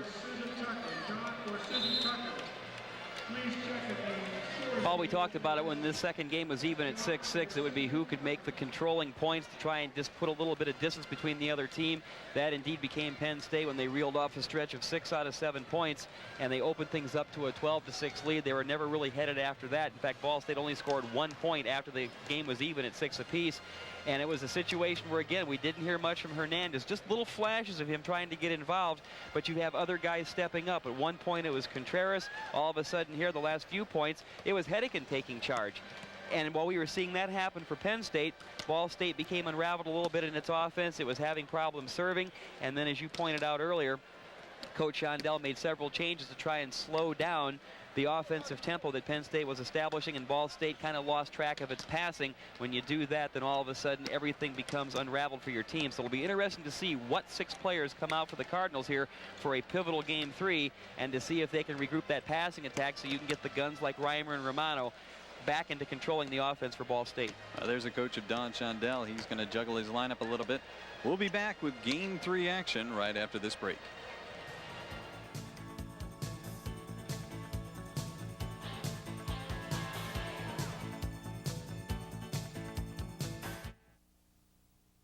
Excuse Ma'am, can you help us? I'm sorry.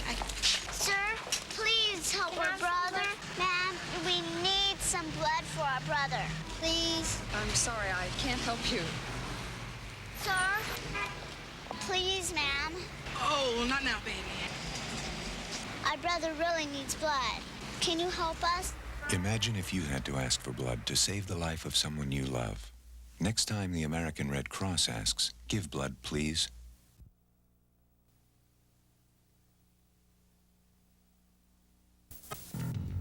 The 1994 NCAA National Collegiate Men's Volleyball Championship semifinals and final are coming to the Allen County War Memorial Coliseum in Fort Wayne, Friday, May 6th and Saturday, May 7th.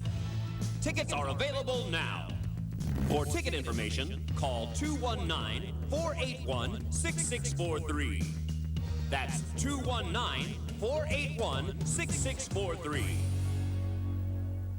Vince, that new dummy cam is great. Yeah, it'll sure give people a whole new outlook on what it's like when you don't wear a safety belt.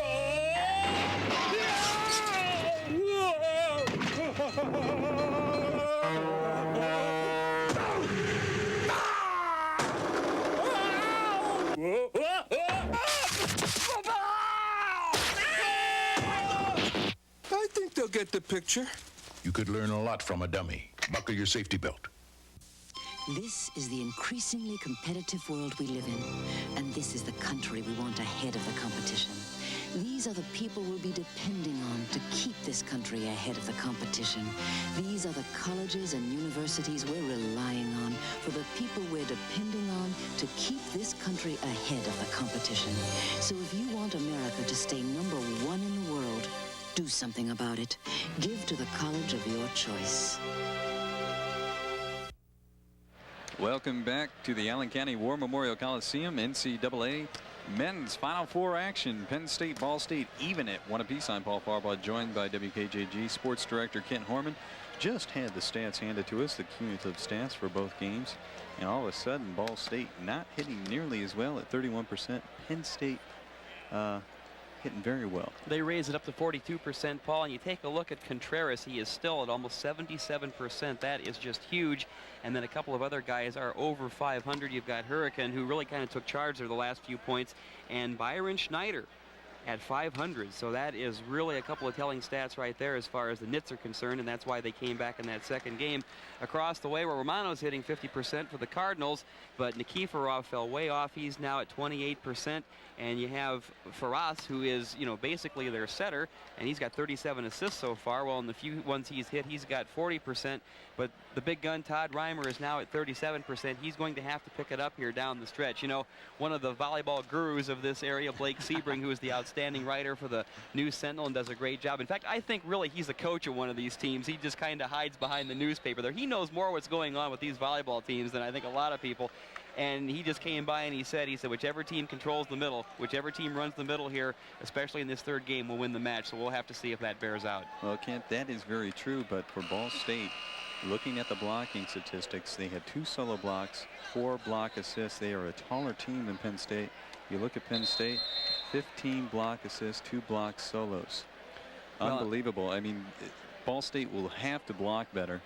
They cannot allow Contreras to swing around, work the outside, then the middle. Josefowski will come back, I guarantee, in this game and start running a little back row, and he will pound them down. They don't get the block up. We talked about this at the top of the broadcast, where Ball State felt it had the advantage in blocking. It felt that was Penn State's weakness, and they could take some liberties with that. Well, especially in game 2, it did not prove out that way. And it'll be critical to see how well Ball State can come out and pass here in the third game. Looks like they have Tolliver back in there, so they're going to rely on him to regroup as far as a passer, and they're going to see if they can get it to the big guns, Romano and Reimer. And also Phil Etherton in 6'9". He's a freshman, middle attacker for Ball State, number 16. He is the big block, so that's what we talked about. Oh, digging up, and that's coming right into our living room, Kent. I had the 2 hands up. That time I was actually ready for the set. I was framing it for you, Kent. You were supposed to put it down. You didn't. I don't know. We're going to have to work on that. 1-0 Penn State. Romano tooling the Black & Decker off Ortiz.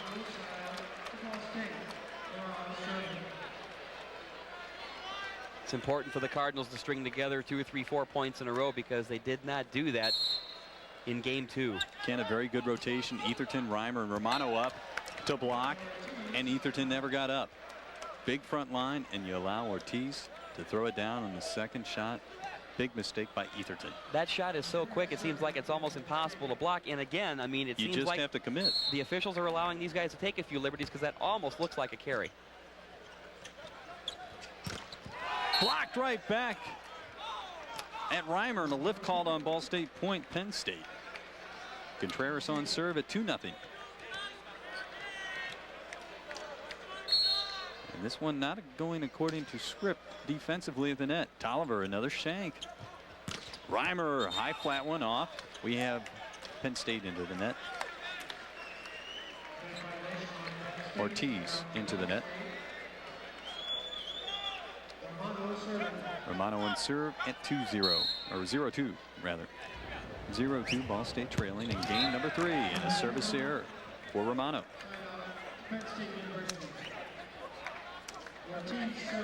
That's his 4th service error, and the service errors for Ball State 12, but they have 3 service aces.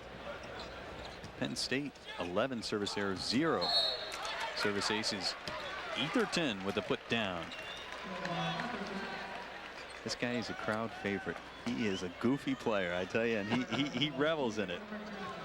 He looks a little unorthodox out there, but at 6'9", he doesn't have to do any jumping to put it over the net. Overpass, just as good as an ace. Reimer connecting, and there's the dance by Etherton.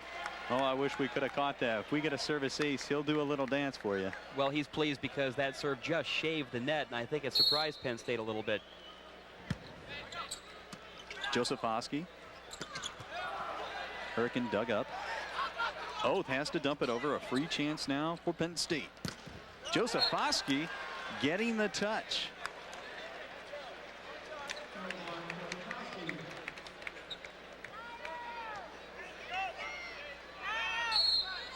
There you see Josefowski going up over the 2 Cardinal blockers. Boy, it must have been a fingernail that just got that ball. Point Penn State.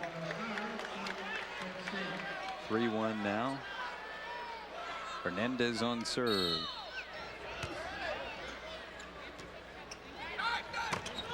Oh, over the middle. Right over the blockers. Just a great set there. The ball just froze in midair, and Oath had all the time in the world to pick out where he wanted to put it, and he just took her right down the middle. Well, they don't ask for a lot of offense from Scott Oath. He is 6th in the nation in blocking at 1.7 per game. Whoa! That was almost a facial job to Ken Horman here. I don't know how to do much, but I do know how to dive. We're on the firing line here. That was rejected. Back point Ball State.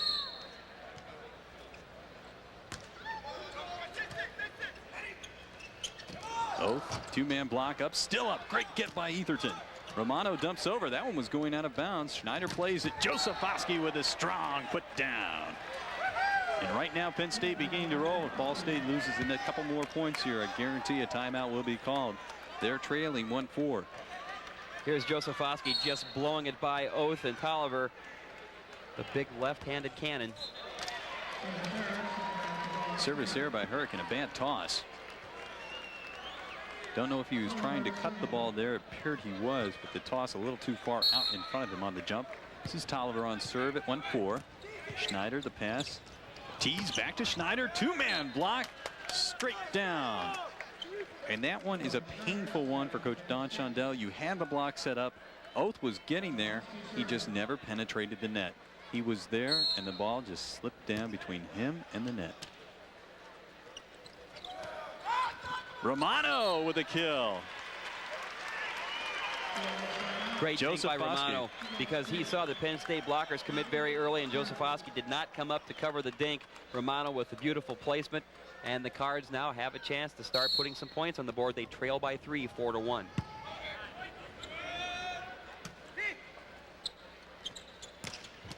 Quick attack to the outside. Schneider with the put down. Right now, Paul, it looks like the Ball State block is falling apart. They're not getting up there as far as any kind of timing, and it looks like their feet are getting a little heavy. Tolliver, another poor pass. Reimer.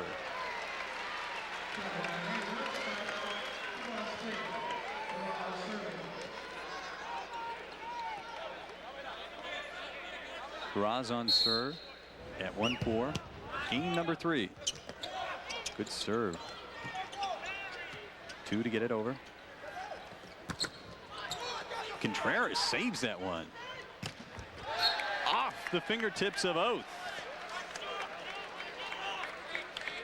Ring it for Josefowski. And I knew he was going to start to heat up. They went away from him a little bit in game 2. He is definitely doing the damage out of the back row for Penn State. Here's another look.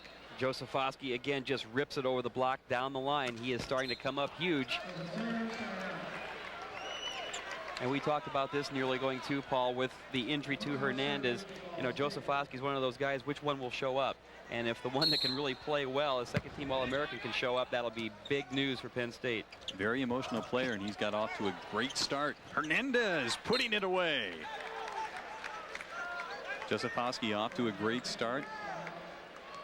And it's much easier for him to be there at the end of the match when he starts off well than to turn it around. Tolliver, good pass this time. Reimer off the block, still alive. Contreras gets it, 2 to get it over. Here we come. Hernandez, what do we have? Into the net. Reimer.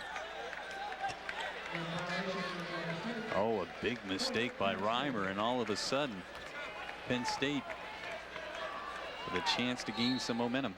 And this is a big point of the match for Ball State because the worst has happened. They tried to regroup. They haven't. They've fallen behind 5-1 here in the early going of game 3. But Todd Reimer, kind of the heart and soul of this team. And Don Shondell talked about the fact that he sometimes gets very, very emotional and the wheels start to come off. I think the coach made a good move here because he said Todd's done a good job of controlling that, but he just pulled him out of the lineup right now so that he doesn't self-destruct. Paul Baxter coming in. A little bit of a timeout, too. Etherton over the middle. You watch what will happen. Reimer will be out for a few points. He'll be reinserted in the lineup, and they'll probably go to him right off the bat. Contreras, tough pass. We had a lift that time. Very poor pass.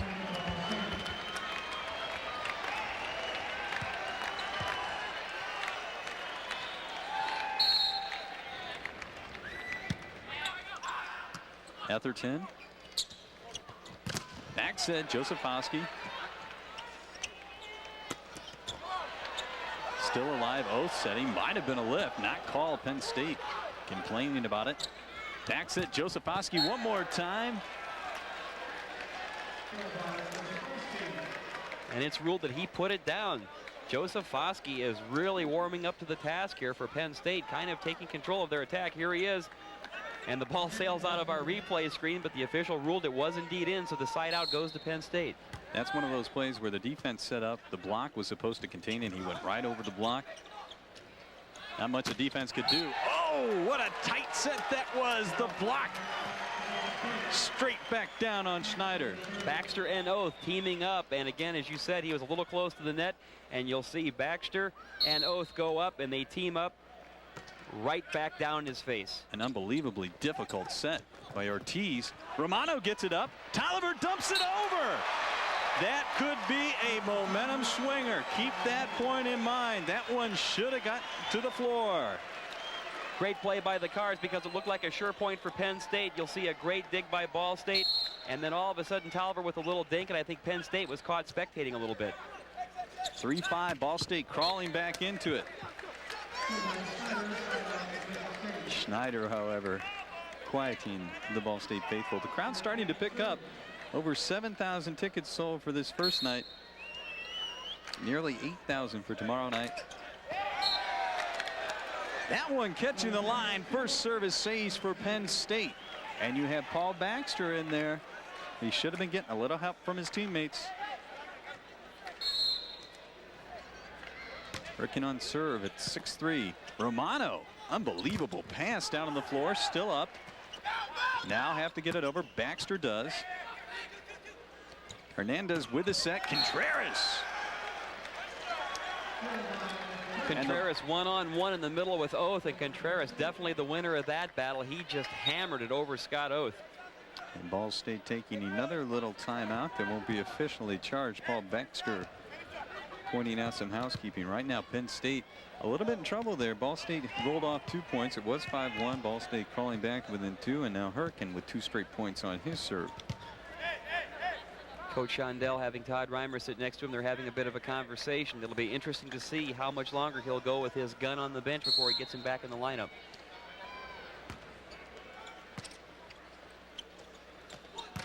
Tolliver. Contreras, Josefowski were at the net. Couldn't contain Tolliver. Kill for him.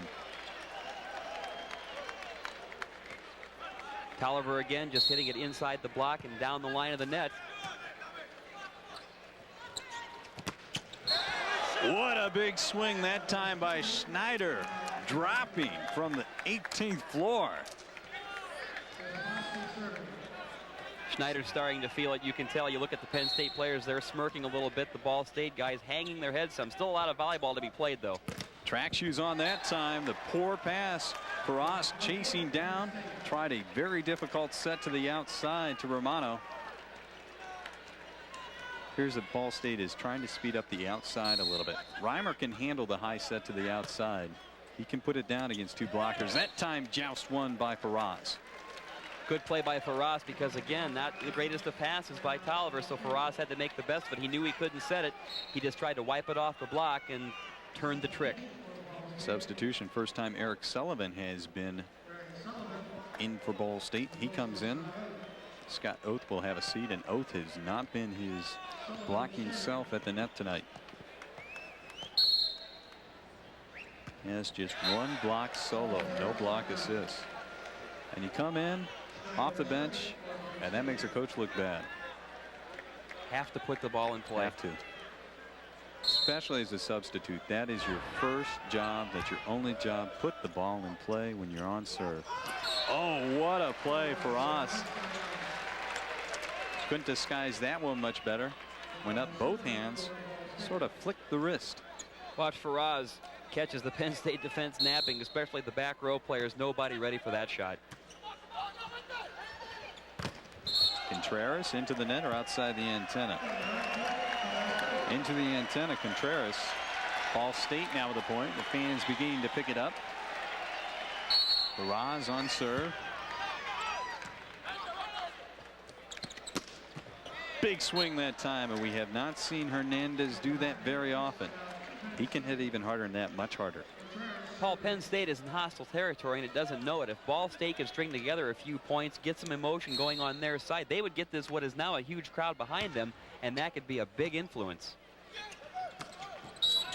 Atherton with a kill, and Ball State Romano on serve at 4-8. Well, Reimer has been on the bench after a little mini eruption after he was called into the net. Hurricane dug up. Sullivan with a terrible pass. Faraz has to dump it over. Contreras, what a broad jump. If you haven't been with us the first part of the telecast, we mentioned Contreras, Ivan Contreras, true freshman out of Mexico, 2nd team All-American. I think he has superstar written all over him. Coming down the pipe, back row, Romano. Boy, and that's an impossible ball to defend because he just put a lot of mustard on it. Contreras was there. It kind of deflected or tore through the net, really, and it ended up embedded in Contreras' chest. 4-8. We're in game 3, tied at 1 apiece. Ball State won the first game 15-9. Penn State's your winner in the second, 15-7. Combination play. And Romano, the soft kill attempt. He knows he should have swung full speed at that one. Looked like he changed his mind in midair what he wanted to do. He could have tried to take it right down the middle. Looked like he tried to cut it a little bit. Oath across the body.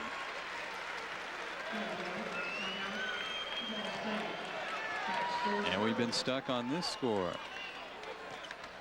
4-8. On serve, Paul Baxter. And a service error. Ball State can just not have those kind of mistakes at this stage of the match. Well, Kent, this is going to be a 2.5-hour marathon, 5-gamer possibly. Be interesting to see what happens to UCLA. Tolliver setting for Romano. Tough ball to hit. See if UCLA, I know they've won 26 in a row and they're all world. But I imagine they just want to get out here and get it going. And this could push the start time of the second game IPFW UCLA back as far as 9 o'clock. Approximately 30 minutes, 35 minutes after the game. Oath with a dink attempt. We will have IPFW, the number 4 seed, against top-ranked UCLA. Good play by Oath. Watch him go up. Looked like he really wanted to wind up, but just a little dink to give Ball State the side out. But the Cardinals have to stop the bleeding right now, trailing 9-4 to Penn State, and it's Penn State with the momentum. Service error by Tolliver. That's an aggressive serve. It doesn't look like it, but he's trying to serve that corner.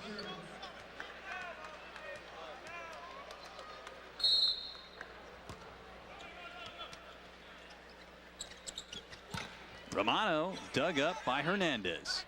Dumped over, mistake by Schneider.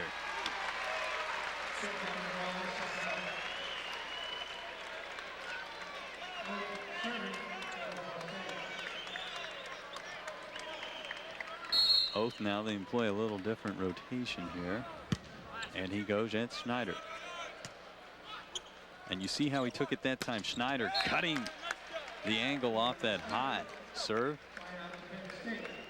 Well, great play right back at him. by Schneider. It's almost like a give and go in basketball. He makes the good pass, runs up, and just simply wipes it off the block. They're not trying to get too pretty. They're just trying to be effective, and that's what Penn State is doing.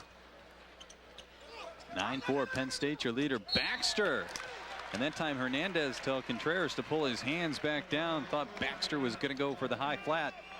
Instead, Baxter finding the floor. Eduardo Barraz on serve at 4-9. Combination play. Etherton. I keep calling him Etherton. Well, and here the crowd get behind Ball State when they make a good play. Ball State has all of the momentum their way if they can just sustain any kind of attack here and put a few points together. Hernandez passing. Oh, mistake that time from the beginning. Hernandez, Ortiz, Contreras on a separate page. And a little mini run started now by Ball State.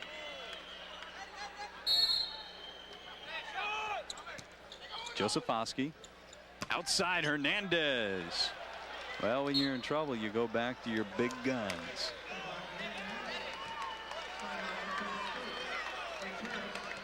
Paul, I'm sure it's not lost on our viewing audience, and of course the looks like 7,000 to 8,000 fans piling into the Coliseum. We have 2 Indiana teams in this tournament, and they are looking to get behind each and every one of them.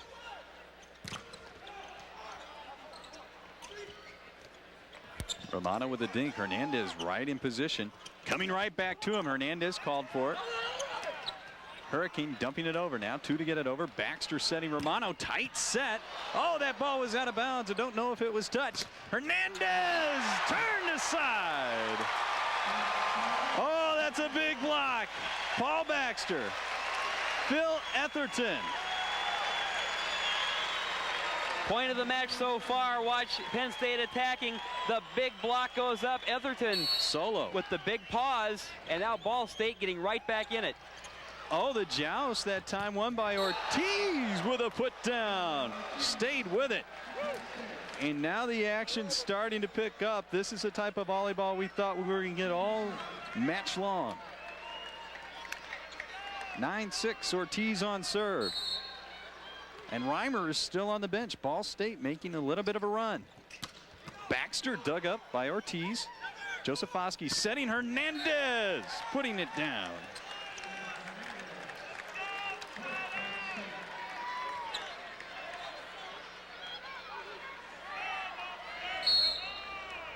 (10-6) Penn State. Romano has to come up. Etherton got some touch. And he will go back to serve. Substitution. Robert Paliza going to come in for Etherton.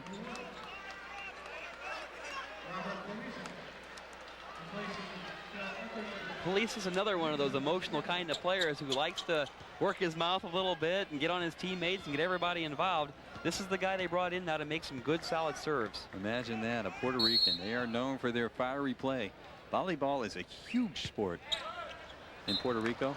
Very well established at the high school level, the junior national level. And we have a number. Just see the frustration building on Coach Shondell's face, and Reimer barely has his rear end on the end of that seat because he wants back in this lineup like right now.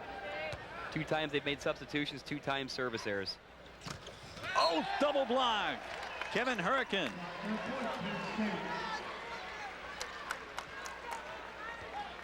He's 16th in the nation, 1-5 a game, so no surprise there. He and Contreras, the primary blockers. Romano down the pipe.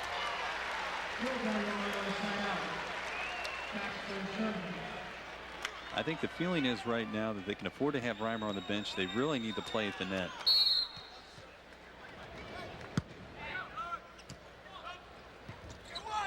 Tight. Schneider almost into the net. I'll tell you, Paul, you talk about fans gaining appreciation for this kind of volleyball in a hurry. I mean, these fans know what's going on. Al Skates and his UCLA Bruins are just filing into the arena right now, and there's this kind of like a hum. They're like, there they are, you know, 26 in a row, defending national champs, top-ranked team in the country. They are the top dogs. Oh, the pancake with a little syrup by Romano coming up with it. Josefowski and into the net, Tolliver. Point, Penn State, 12-6. Josefowski has just stepped up huge for the Nittany Lions. We've talked about it throughout the match that Hernandez has not been that effective, so Josefowski just puts the heavy hammer down right there, and Penn State starting to open it up again here in the 3rd game. They lead 12-6. Well, mistake that time by Tolliver. Got his hips a little too far underneath him. His hands a little too low as well. Jumped straight up into the net. Romano. The keeper off, and I was wondering where he was. He started off so well, and the keeper off did for Ball State in game number 1. First portion of game 2. Coach Don Shondell, Ball State, trying to solve some passing problems. 6-12, the keeper off. Poor pass that time. Got to go back outside. The 2-man block there. Schneider retrieving 2 to get it over.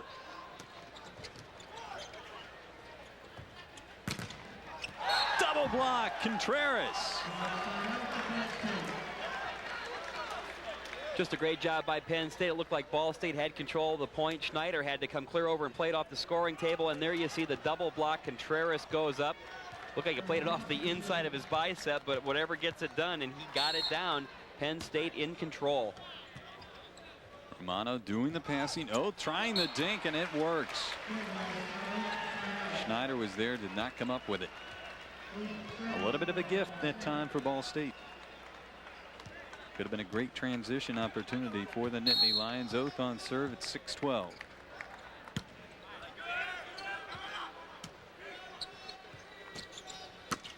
The block late in arriving. And a smart play by the setter, Ortiz. You've got Robert Police in there at 5'10". Take advantage of him. He is the setter now. Running a little 6-2 offense. Going to let Faraz hit a little bit. Reimer dinking. I don't know if I agree with that. Contreras putting it down. You bring Feliz in. You want to shake things up. I don't think setting, and you have Faraz out there trying to swing away. I don't think that Reimer had too much of a choice. I think the ball was set too low, and I think he had no choice but just to kind of flutter it over the net. The keeper off. Spaliza setting Reimer. Going off Hernandez. Faraz on serve at 6-13. And that is a small lineup with Police in there. Straight down Contreras, and the middle blocker nowhere to be seen. Romano not getting up. Penn State starting to feel it. There you see Contreras with the middle just wide open. Puts it down in just record time. He's a good one. Definitely a keeper. Just a freshman.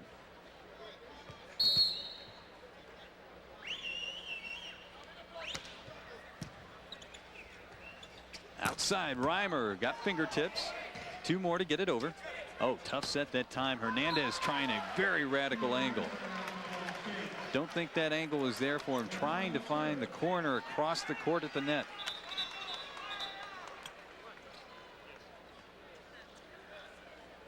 Looks like they need to do a little court maintenance out there. But you can see the confidence level just building on the Nittany Lions side. Ball State is searching for answers. It seems like when they're picking up side outs or a point here or there, it's basically off of a Penn State mistake. Ball State is not really doing anything to capitalize on an offensive kind of situation. They have to put together some kind of offensive flow. Great serve that time. Josefowski coming up. Contreras broad jumping the blue ball big time. And he's letting everybody hear about it too. It's almost like an emphatic dunk when you hear the guy howling all the way up and down. And Contreras is starting to feel it for himself. 13-6, the jump ticking the net. You can take those chances when you're up by 7 points. It's an aggressive serve. Shouldn't really be called a service error. Yeah, okay. Just a little bit higher. That stuff now. That could have been a free ball.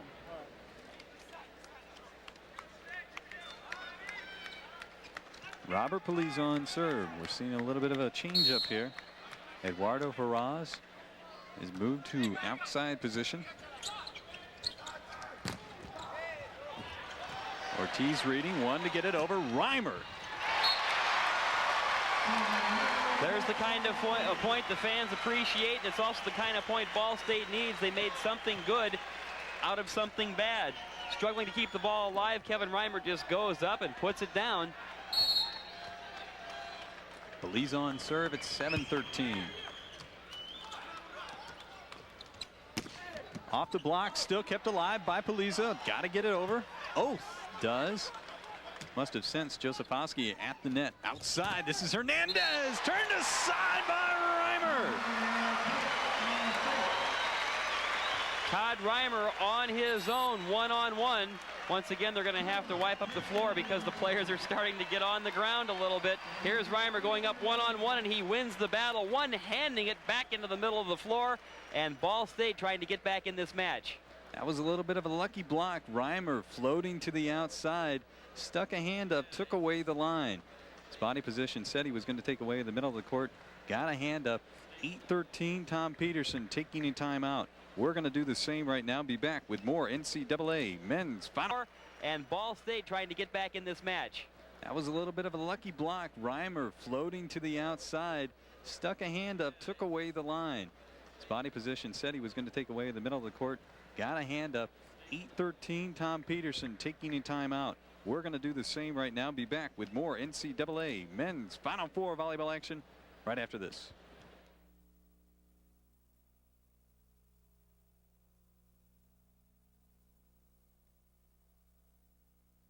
What comes to your mind when you think about mathematics?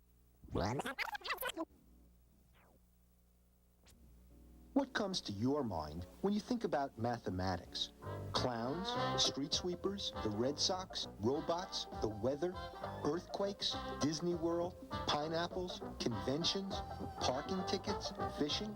If these practical applications of contemporary mathematics didn't make your list, you should watch public television's math series For All Practical Purposes.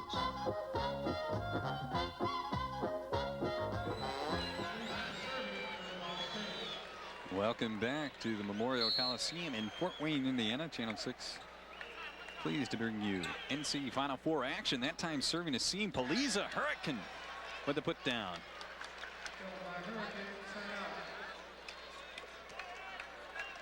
That play looked like it was going to be trouble from the start. Hurricane was in the way of the passer that time. Quick set by Ortiz. Kiefer off. Straight down. Josefowski, and I'll tell you, if it's not Josefowski or Hurricane, they're just taking turns. And again, we talk about the fact that somebody has to pick up slack for Hernandez. Well, here you go. Josefowski on the solo puts it right down the floor. That was a game point right there. Opportunity for Penn State. Penn State into the net. Byron Schneider called for it. Todd Reimer on serve at 6-14.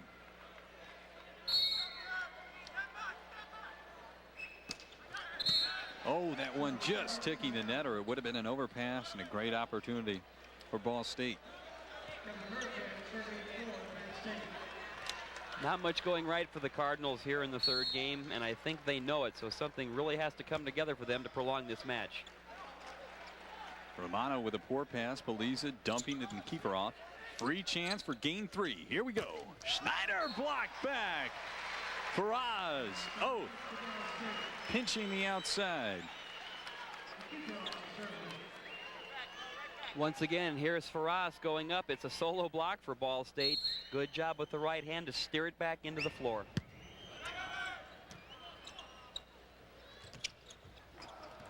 Almost a push that time by Hernandez.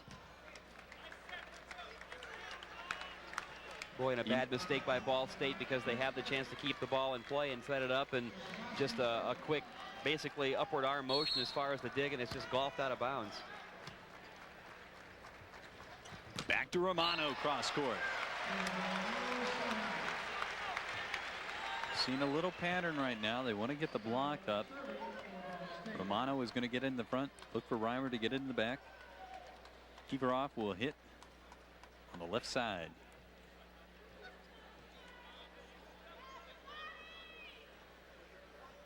Coach of Don, picture of Don Shondell there, coach of Ball State.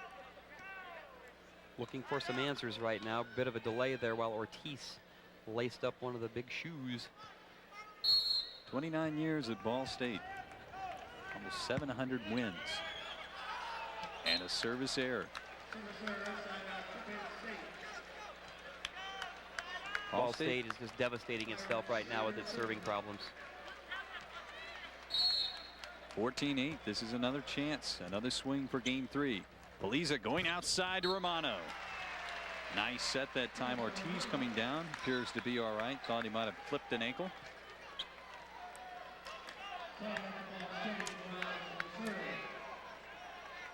Another look. Romano right over the block and right down the line, keeping Ball State alive here in game number 3. Hernandez. And I think that time they wanted to go to the quick with Contreras. Ball State not falling for it. The X-play with Hernandez snuffed out. Ortiz. One-man block. Reimer on Contreras. This is the area of the match Ball State thought they would control and really haven't up until about the last 2 points. First it was Reimer Romano, and then Reimer going up solo this time to put it down. You see Todd Reimer with a smile on his face. Ball State has to take control of the net with its block. Tough serve. Dug out by Oath. No one there to get it. 4 straight points for Ball State. Ivan Contreras on serve. Tom Peterson. Been here 3 times. D4. Do we have touch? No touch. An anticlimactic way to end game 3, 15-10. Ball State a hitting error. And Penn State your winner in game 3, now a 2-1 leader in games as well. We're going to take a break right now. We come back. Game 4 action. Ball State has to put it together now, or Penn State, 4th time a charm. They will be in the championship game if Ball State can't do it. We're taking a timeout right now. Be back with more NCAA volleyball action after this.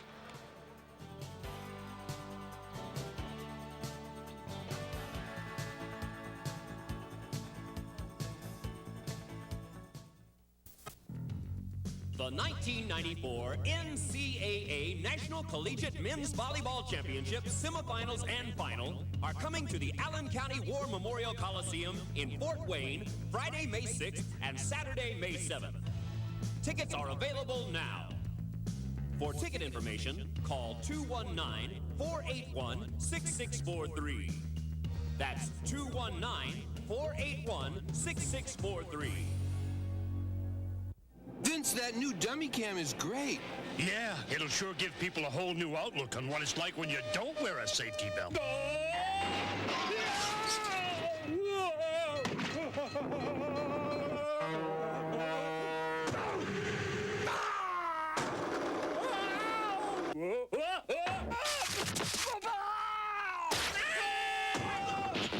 I think they'll get get the picture. You could learn a lot from a dummy. Buckle your safety belt. This is the increasingly competitive world we live in, and this is the country we want ahead of the competition. These are the people we'll be depending on to keep this country ahead of the competition. These are the colleges and universities we're relying on for the people we're depending on to keep this country ahead of the competition. So if you want America to stay #1 in the world, do something about it. Give to the college of your choice. Welcome back, Fort Wayne, Indiana, the site, NCAA Final Four action. Penn State, the #2 seed, leading Ball State 2-1. Ball State right now trying to find a way to get that offense in gear, and it all starts with a pass. Coach Shondell has made a lot of substitutions back there. We've seen Paul Baxter try and pass. We've seen Tolliver yanked. Tolliver has been put back in. We've seen Robert Poliza come in and do a little setting, try to move Faras around. It's been a game of musical chairs, and right now you just have to go with your main players if you're Ball State and let them try and win that for you. I agree with you, Paul. It's a situation where really, I mean, and I'm not sure if that's a blessing or not, but Tolliver has been the most effective passer. He did a very good job of moving the ball in game 1, which Ball State won. Yeah, he had some problems in the last couple of games, but I don't think that Coach Shondell has found any answers with any of his substitutions. I think he has to go back to what got him in good shape in game 1, put Tolliver back there, say, Robert, you have to pass for us. We have to have some results here. I think you're going to have Faras go back to setting, and then you're going to have to say, okay, it's time for the R&R boys, Romano and Reimer, to take over, because Penn State is playing with a lot of confidence right now, and they're getting it from a lot of different areas. If all of a sudden, you know, we've kind of beat this into the ground about the fact that Hernandez is not 100%. They're a big stud. Okay, we know that. He'll still be effective once in a while when they can isolate him. But then they're getting it from a bunch of different areas. They're getting it from Hurricane, they're getting it from Contreras, and they're also getting it from Josefowski. So they've got 3 different resources they can go to. They're playing very well. They're passing much better right now. And I'll tell you something else. Ball State has really shot itself in the foot with its service errors. Well, at the net, Ball State is not doing it. They have to do it with a block. They don't dig as well as Penn State does. And you look at Hernandez only hitting 22%, other people picking it up. Josefowski hitting 35%. Schneider, unbelievable, 60%. And couldn't ask for more. 20 kills. He's the leader in the game right now. And Contreras in there at 48%. The leading hitter for Ball State right now is Faras, who's their setter, at 56%. And that's not a good stat right there. Todd Reimer is at about 36% right now. So they really have to go to the guys who basically brought them here to the Final Four and say, okay, you're the ones who got us here. Now it's time to play the caliber of volleyball you can play. Well, you'll see Todd Reimer get a lot of swings. I think setter Eduardo Faras is going to try and push the ball to the outside. Coach Shondell made an interesting observation before this match. Of course, he felt that Ball State would control the block, and they haven't. So that's one of the things that has really broken down for Ball State these last 2 games. But he said it was important for Ball State to maintain its composure, do the things it does well, but it also had to raise its level of play offensively. Tough serve by Reimer to get Game 4 underway. And why not start it with the way it sort of ended? Schneider with a kill. And Etherton and Faras barely got off the floor in that block. That's really inexcusable. Your middle, you're supposed to be there. You got to pinch the outside. Penn State runs such a quick offense. By that I mean the trajectory of the ball coming to the center is very low. Lift anyway by Etherton there. Would have been 4 hits. And first point of the match in game 4 rather. In this best-of-5 match goes to Penn State. Schneider on serve, Romano setting. Trying to set it up that time. Reimer gets the call. He's trying to get his team pumped up. He puts the kill down. He runs through the crowd saying, come on, guys, let's go, let's go. There is no tomorrow as far as getting into the national championship game if Ball State cannot come back. Josefowski steering. It's still up. Great get by Nikiforov. Josefowski beating the block inside. Etherton failing to cover. Little seam between Etherton and Nikiforov. Josefowski found it, and that could have been a big play. Josefowski again with the big left hand, and it was a big seam. They did not get over there in time to bunch up for the team block. Romano, Etherton cutting across. A big mistake by Etherton. Romano gave Etherton the family look on that one. He felt, even though it was a bad pass, the ball still would have been in play had it not gone off his teammate's rear end. Well, Etherton has to look for that in the peripheral vision there. There's no excuse for that. Reimer with a big bomb. Back row, he is going to get a lot of them. Romano in the front, Reimer in the back. 19 kills in the match for Todd Reimer. Goes up strong. Only has one man to worry about, just blows it right by him. Now this rotation is small at the net, but you have Oath in the middle. He doesn't get there. What do we have? Contreras into the net?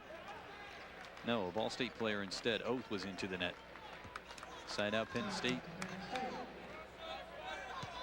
Tees on serve at 2-0.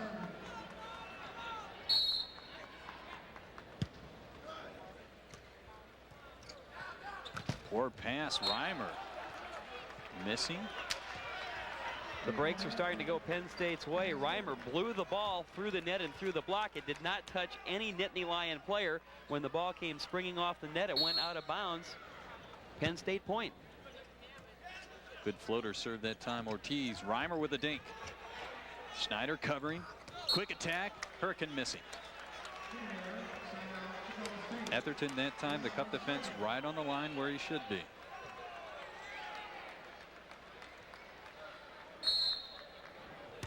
Ross on serve at 0-3. Service ace. And they will move Josefowski around again. See if they can try and serve between the seam this time.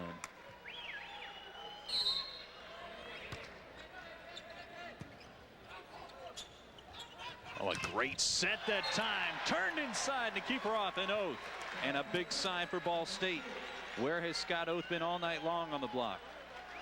Huge play for the Cardinals. You see the block set up right there. Josefowski had to wait a little bit. That gave the Cards plenty of time to read it and come up with a big block. And once again, Nikiforov and Oath. And the crowd starting to get into this and get behind the Cardinals. They've tied it at 3. If they can just get a roll going, they can get right back in the match. Another great serve into the net almost. Hurricane and Romano letting that one go. Romano really should have gone after that one. For Ross is the setter. He was waiting to get it up. But it's tied at 3. Ball State a little run there, and it's keyed by the block at the net. Moan Hernandez, 6'3", All-American. And that is a major league shame. Well, and again, communication seems to be a problem for the Cards. That looked like one of those tweener serves where he was waiting to hear if a teammate would yell out. I'm not sure if the ball would have carried out or not, but one of those second chance plays, and he had no choice but to shank it and knock it out of bounds. I think he took his eye off the ball. That time he keeps it on. The keeper off with the put down.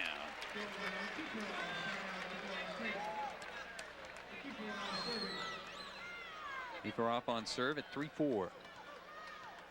There's the cross set to Nikiforov right off the block, giving the Cardinals the side out. Hernandez missing. Ball State pulling down. And we're tied at 4, and the crowd starting to get into it a little bit. Keeper off on serve. Schneider beating the block one more time. He has mixed it up well. That time choosing to go over and down the line. Schneider loves that down the line shot, and kind of frustrating for Ferraz because he was there, but there was a lot of heat on that one. He couldn't quite dig it up. Well, the thing is, he comes up and he sets up his body angle, doesn't give away what he intends to do with it. That time the block well out of bounds. Credit Reimer with a kill. And Oath on serve at 4-4.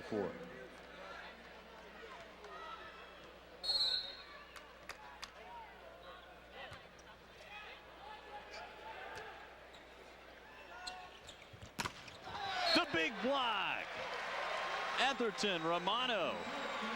And that slows down the offense. It's what it's designed to do when you put it up that far. Well, here's an example of the Cards with the read block. They just waited to see where the ball was going because nobody in the middle was up, and you had Romano there waiting with Etherton. It takes the middle away. You cannot run that middle unless you pass a low pass to the setter about a foot over the net. Height-wise. And Ball State is using the read block tonight instead of the commit block. Off the fingertips, Romano. Reimer on serve at 5-4, and it has been a while since Ball State had a lead. Have to go back to game 2. Last time Ball State led, and that time Etherton, he's 6'9", he just has to stick his hands up, have his hands up and ready to go. And Contreras ripped that one right through those big paws. Kieferoff, good pass, still alive. And that did touch floor. But there you see the difference. Penn State will dig it up. They try and just do a soft block at the net that time. Try and dig. And Romano going at the Lunar. Hernandez with a put down, side out, Penn State. Well, there was a little motion that time to try and confuse that Ball State read blocking. You had a man in the air, and Hernandez just slipped in behind and put it down.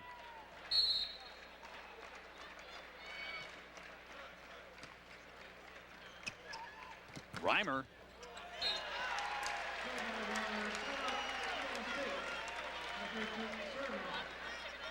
Todd Reimer starting to warm up and get in the flow, getting Ball State some critical side outs, helping them pick up some points. The Cards still have a 1-point lead here, trying to open this thing up here.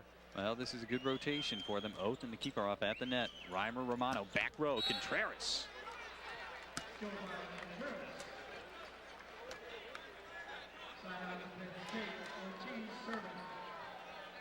Here again, Contreras just pounds it down the line. Romano in position, but too hot to handle. Could not get both arms underneath that heavy hit by Contreras. Set outside, the keeper off. Really couldn't do much with it. Josephowski kill. And we're tied at 5.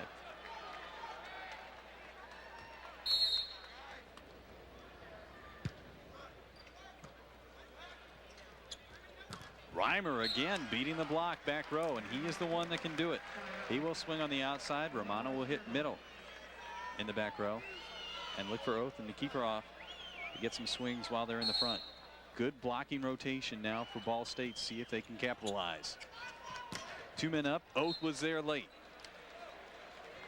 And the read block, they really have to read the setter, or Ortiz is not giving away where he is going to put the ball. One more look. Here, Oath and Reimer a little late in getting up. It goes not only right through, but right between the block. Reimer wants it again, calls for it. The dink attempt. Schneider gets there. And a free ball now for Ball State. Romano down the middle. Great play by Greg Romano, because they were looking for the cross-court set to Reimer to start with. They just set it for Romano down the middle. He likes to hammer it down the pipe. He saw the block go up in an open piece of court and just dinked it to the side. Good decision that time by Ferraz, too. Had Romano open in the back row. Reimer was calling for the ball. Saw 2 blockers there, decided to put it in Romano's hands. We're tied at 5. Hurricane on serve, Kevin Hurricane.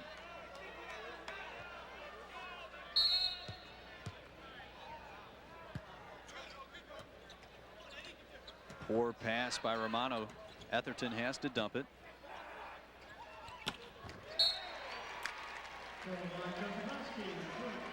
Josephowski kill. 6-5 Penn State. Here, Josephowski again, great timing. Not much of a block there on that one. He goes right down the middle. Oath in the middle. And I really believe that center, Ortiz, for Penn State, has mixed it up well tonight. Ball State cannot read and get 2 blockers up in time. He's really run this offense to perfection tonight. Cannot concentrate on just a couple hitters. Kieferoff trying to get the praying defense up, but fails. Side out now. Josephowski on serve at 6-5.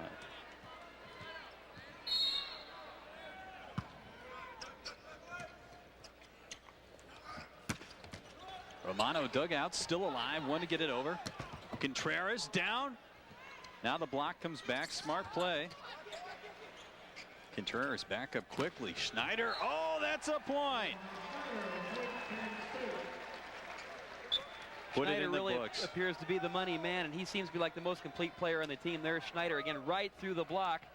Ball State has little time to react. Both try to get the paw, but Schneider, of course, their best passer. He's the guy that usually sets the table, and he comes up with the critical kills. And he also, I think, is one of their most effective blockers at the net.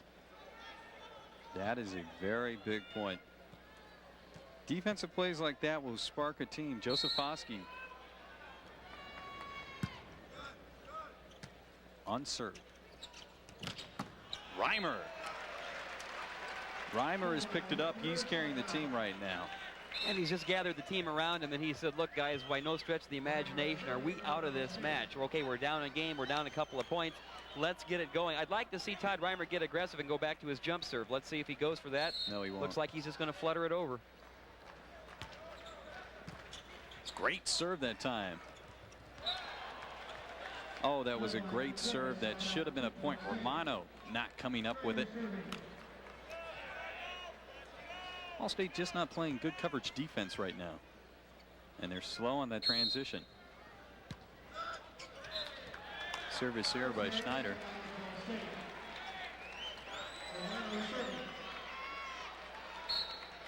Romano on serve at 5-7. Substitution, Jeff Higskin.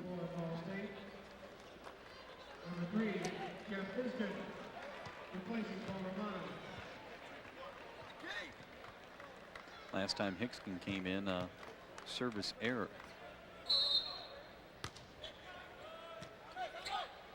Josefowski. That was a push set to the outside, not called. Two blockers up. Nikiforov over the top. Great play by Nikiforov. He showed strong body control, took the set. It was a little bit behind him, but he waited for the block to go up and said, okay, I'll just play it off these two guys. Boy, he got a good overhand hammer on that one. 6-7. Ball State still alive. Was touched at the net. Higskin played it. That time the ball never got over. That's too bad because Ball State had great control. That Higskin with a quick set of his own from the back row, and it was a good set for Reimer, but he just didn't get much behind that and drilled it into the net. 7-6. It's Contreras. Two-man block. Kevin Hurricane. Carlos Ortiz.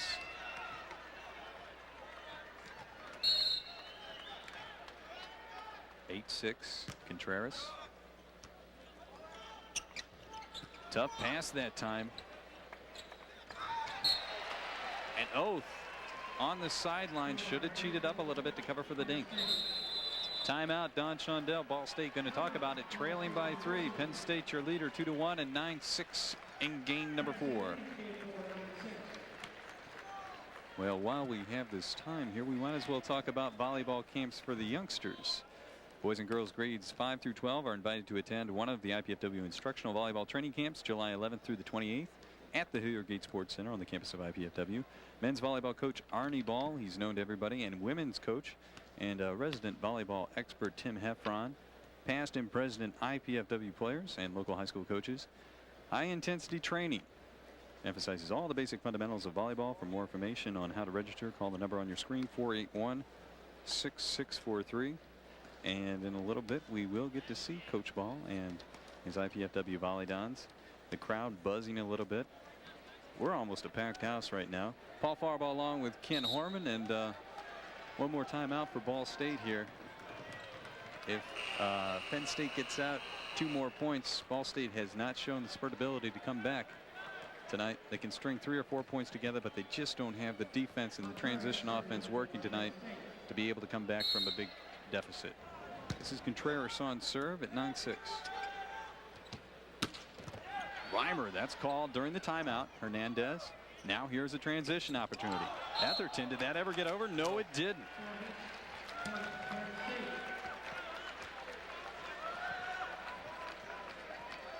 In Penn State, the 4th time might be the charm.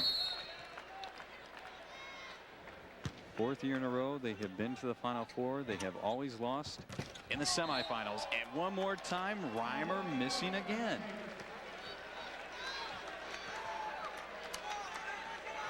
And I think the Nittany Lions are starting to feel a trip for the national championship game is imminent.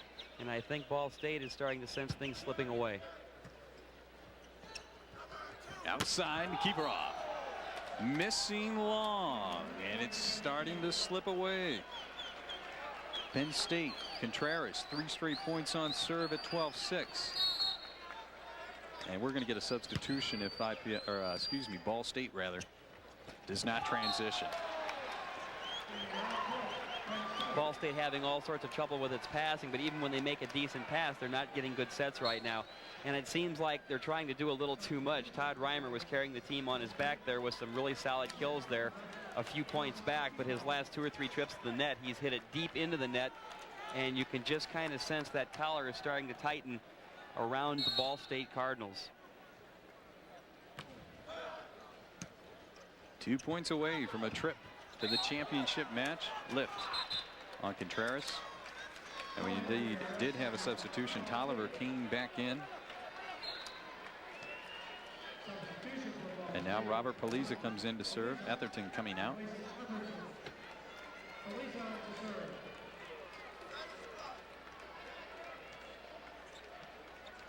.613 Ball State trailing in game 4.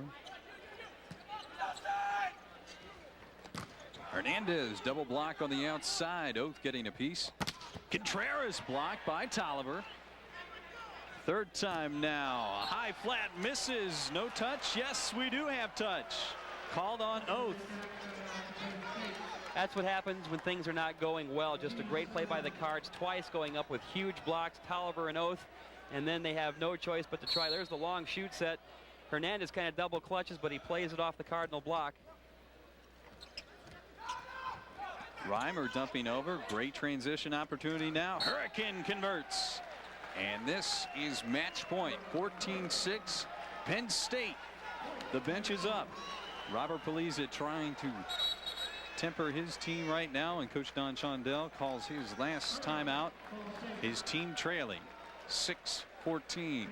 Well, we're going to take a break as well. When we come back, we'll see if Penn State can close out game 4 and move on to the championship match tomorrow night, right after this.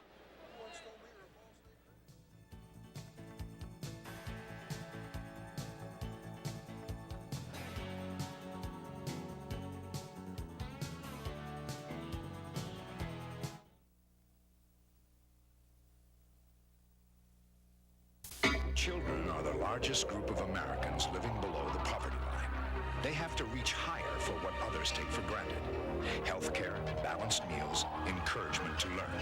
But with help early on, children in your community can gain the skills to get out from below the poverty line. It takes programs like Success by 6 and people like you to help them take the first step. Call to learn more. Change the world of a child, and you change the world.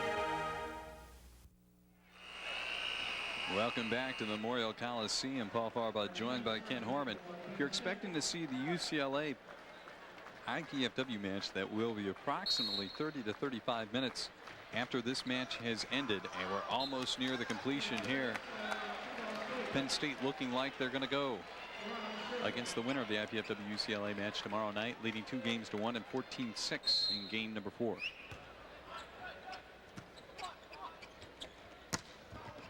Joseph Oski. And the block has just been confused tonight. I think you have to credit the setter, Ortiz. He has spread the sugar around tonight. Ramon Hernandez has not been his All-American self due to injury. And yet Penn State on the verge. Schneider. Mainly because of that man. That's it. 15-6. So Penn State moves on.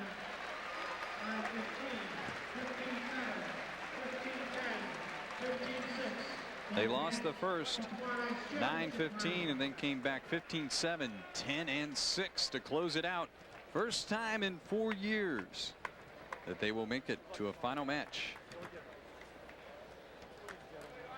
for Ball State has to be disappointing. They were very happy that they were coming in as a number 3 seed, would not have to meet UCLA. They thought if Stanford was going to get the bid, they were going to be a number 4. Thought their chances very good, Ken, of getting into that final match. Well, it is interesting too, because when you talk to Coach Shondell, he said they had to change their preparation a little bit, because he said early on they were preparing to play UCLA first, because he didn't really anticipate IPFW getting that at-large bid, so they thought that they might be the 4th seed and have to open with the Bruins. So he said they had to kind of regroup, and they only spent like, middle part of the week getting ready for Penn State. They thought they put in some nuances in their offense. They thought that change in their defensive scheme would definitely be the answer and confuse Penn State. We talked about that from the very beginning of the match, that IPFW, when they come in and when UCLA comes in, they have the quick offense, so you have to try and do a match block kind of thing. They were going to do a read block thing with what they thought was a slower type of Penn State offense, and when you boil it all down, Ball State came out strongly, won the first game, and then Penn State just took over, and it was largely because they controlled the net. It was Ball State that looked like the more confused team. It was Penn State who did a good job with single blocks and double blocks, and that's why they won this match in 4 games and will play for the national championship tomorrow night. Well, the roar you just heard, IPFW, the Volleyball on the court now, UCLA on the court as well. Tom Peterson and the Penn State program accepting congratulations from their supporters. Not a bad crowd for them out here tonight, probably around 200 to 300 people that they brought with them. We're going to take a break right now. We come back, we're going to wrap up the Ball State Penn State match with some final stats and maybe an observation or two as well. We're going to do that right on the other side.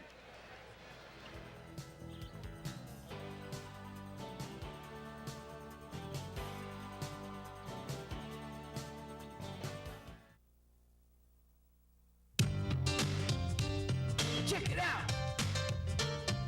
The campus has it all. Learn it, or work it, or play it, just do it. It's a cool place. Call now!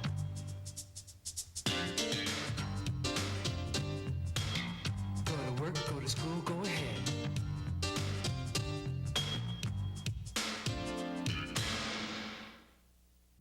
My hero? Isaiah Thomas, Kevin Costner, Mr. Wong. These are teachers, but to the kids they've reached, they're heroes. My hero? Mrs. Wooten. If I don't get through to that child, who knows, maybe no one else will. Teachers have the power to wake up young minds, to be heroes, to make a difference. Reach for that power. Teach. Find out how by calling 1-800-45-TEACH. Be a teacher. Be a hero. Team spirit is alive and well at IPFW. That's because IPFW has established itself as an athletic power, not only regionally, but nationally. With 11 major sports, IPFW offers talented student athletes great opportunities. Success and support of IPFW athletics comes solely from the fans, students, faculty, alumni, and the prestigious Royal Dons Club. The Royal Dons Athletic Club has over 500 members who financially support IPFW athletics, enabling the university to provide scholarships to deserving athletes. Members will receive one or all of the following: season passes to all sporting events, special seating, hospitality room, plus Royal Dons apparel and gifts. In May of '94, IPFW will host the men's collegiate Final Four volleyball championships. Royal Dons will be first in line to purchase preferred seating. Be a part of the winning tradition. Join the Royal Dons Club. We need your support. Call IPFW Athletics. Get into the team spirit. Welcome back, Fort Wayne, Indiana, the site. Penn State has just advanced to the final match tomorrow night. They will meet the winner of the following match between IPFW and UCLA. 4 games, they beat Ball State, the number 2 seed, advancing sort of as expected if you're Tom Peterson. Let's take a look at that last point. Byron Schneider, the man who did it all night long, very consistent, hit probably about 65% tonight.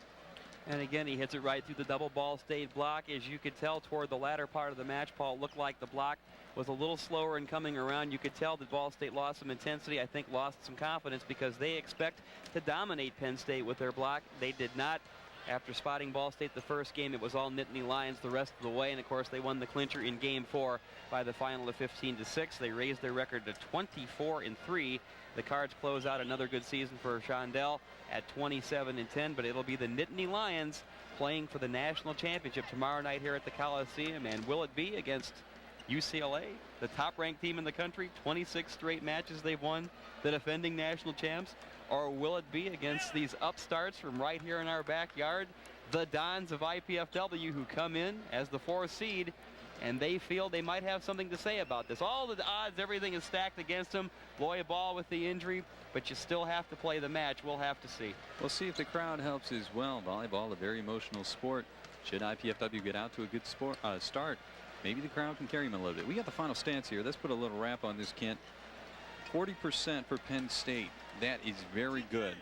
UCLA is the top hitting team in the nation. They average 37%, or 370 as a hitting percentage. So Penn State, a really great match hitting-wise. Big man on the night, Byron Schneider, 24 kills, but the sugar spread around. Hernandez, 21. Contreras, 19. Josefowski, 18. For Ball State, the leader, Todd Reimer, 23. He only hit 30%, though. And Nikiforov, who started off so well, ended up hitting only 18%. Well, and you're saying it all right there, because in game 1, which Ball State won, they hit 44%. Nikiforov hit 87%. You take a look at the final tally for Ball State, 29% was their total as far as team kills. And they just had all sorts of problems, especially handling Penn State. They were supposed to control the net with their blocking scheme, changing from the match to the read. Looked good early on, but then the last 3 games, it was all Nittany Lions. That's why they'll play for the national title tomorrow night. Okay, that's going to do it for us. Penn State, your winner. 9-15, 15-7, 15-10, and 15-6. They will meet the winner, UCLA IPFW, 7:30 tomorrow night. We're going to take a break right now. Not My Kid's going to provide the rock. We're going to roll on out of here. The next match, we're going to be on the air 20 minutes. It should be about 29 minutes away. So we'll be back 20 minutes from now, 8:35. Set the VCR. We'll see you then. For Ken Horman, this is Paul Farbaugh. Have a good evening.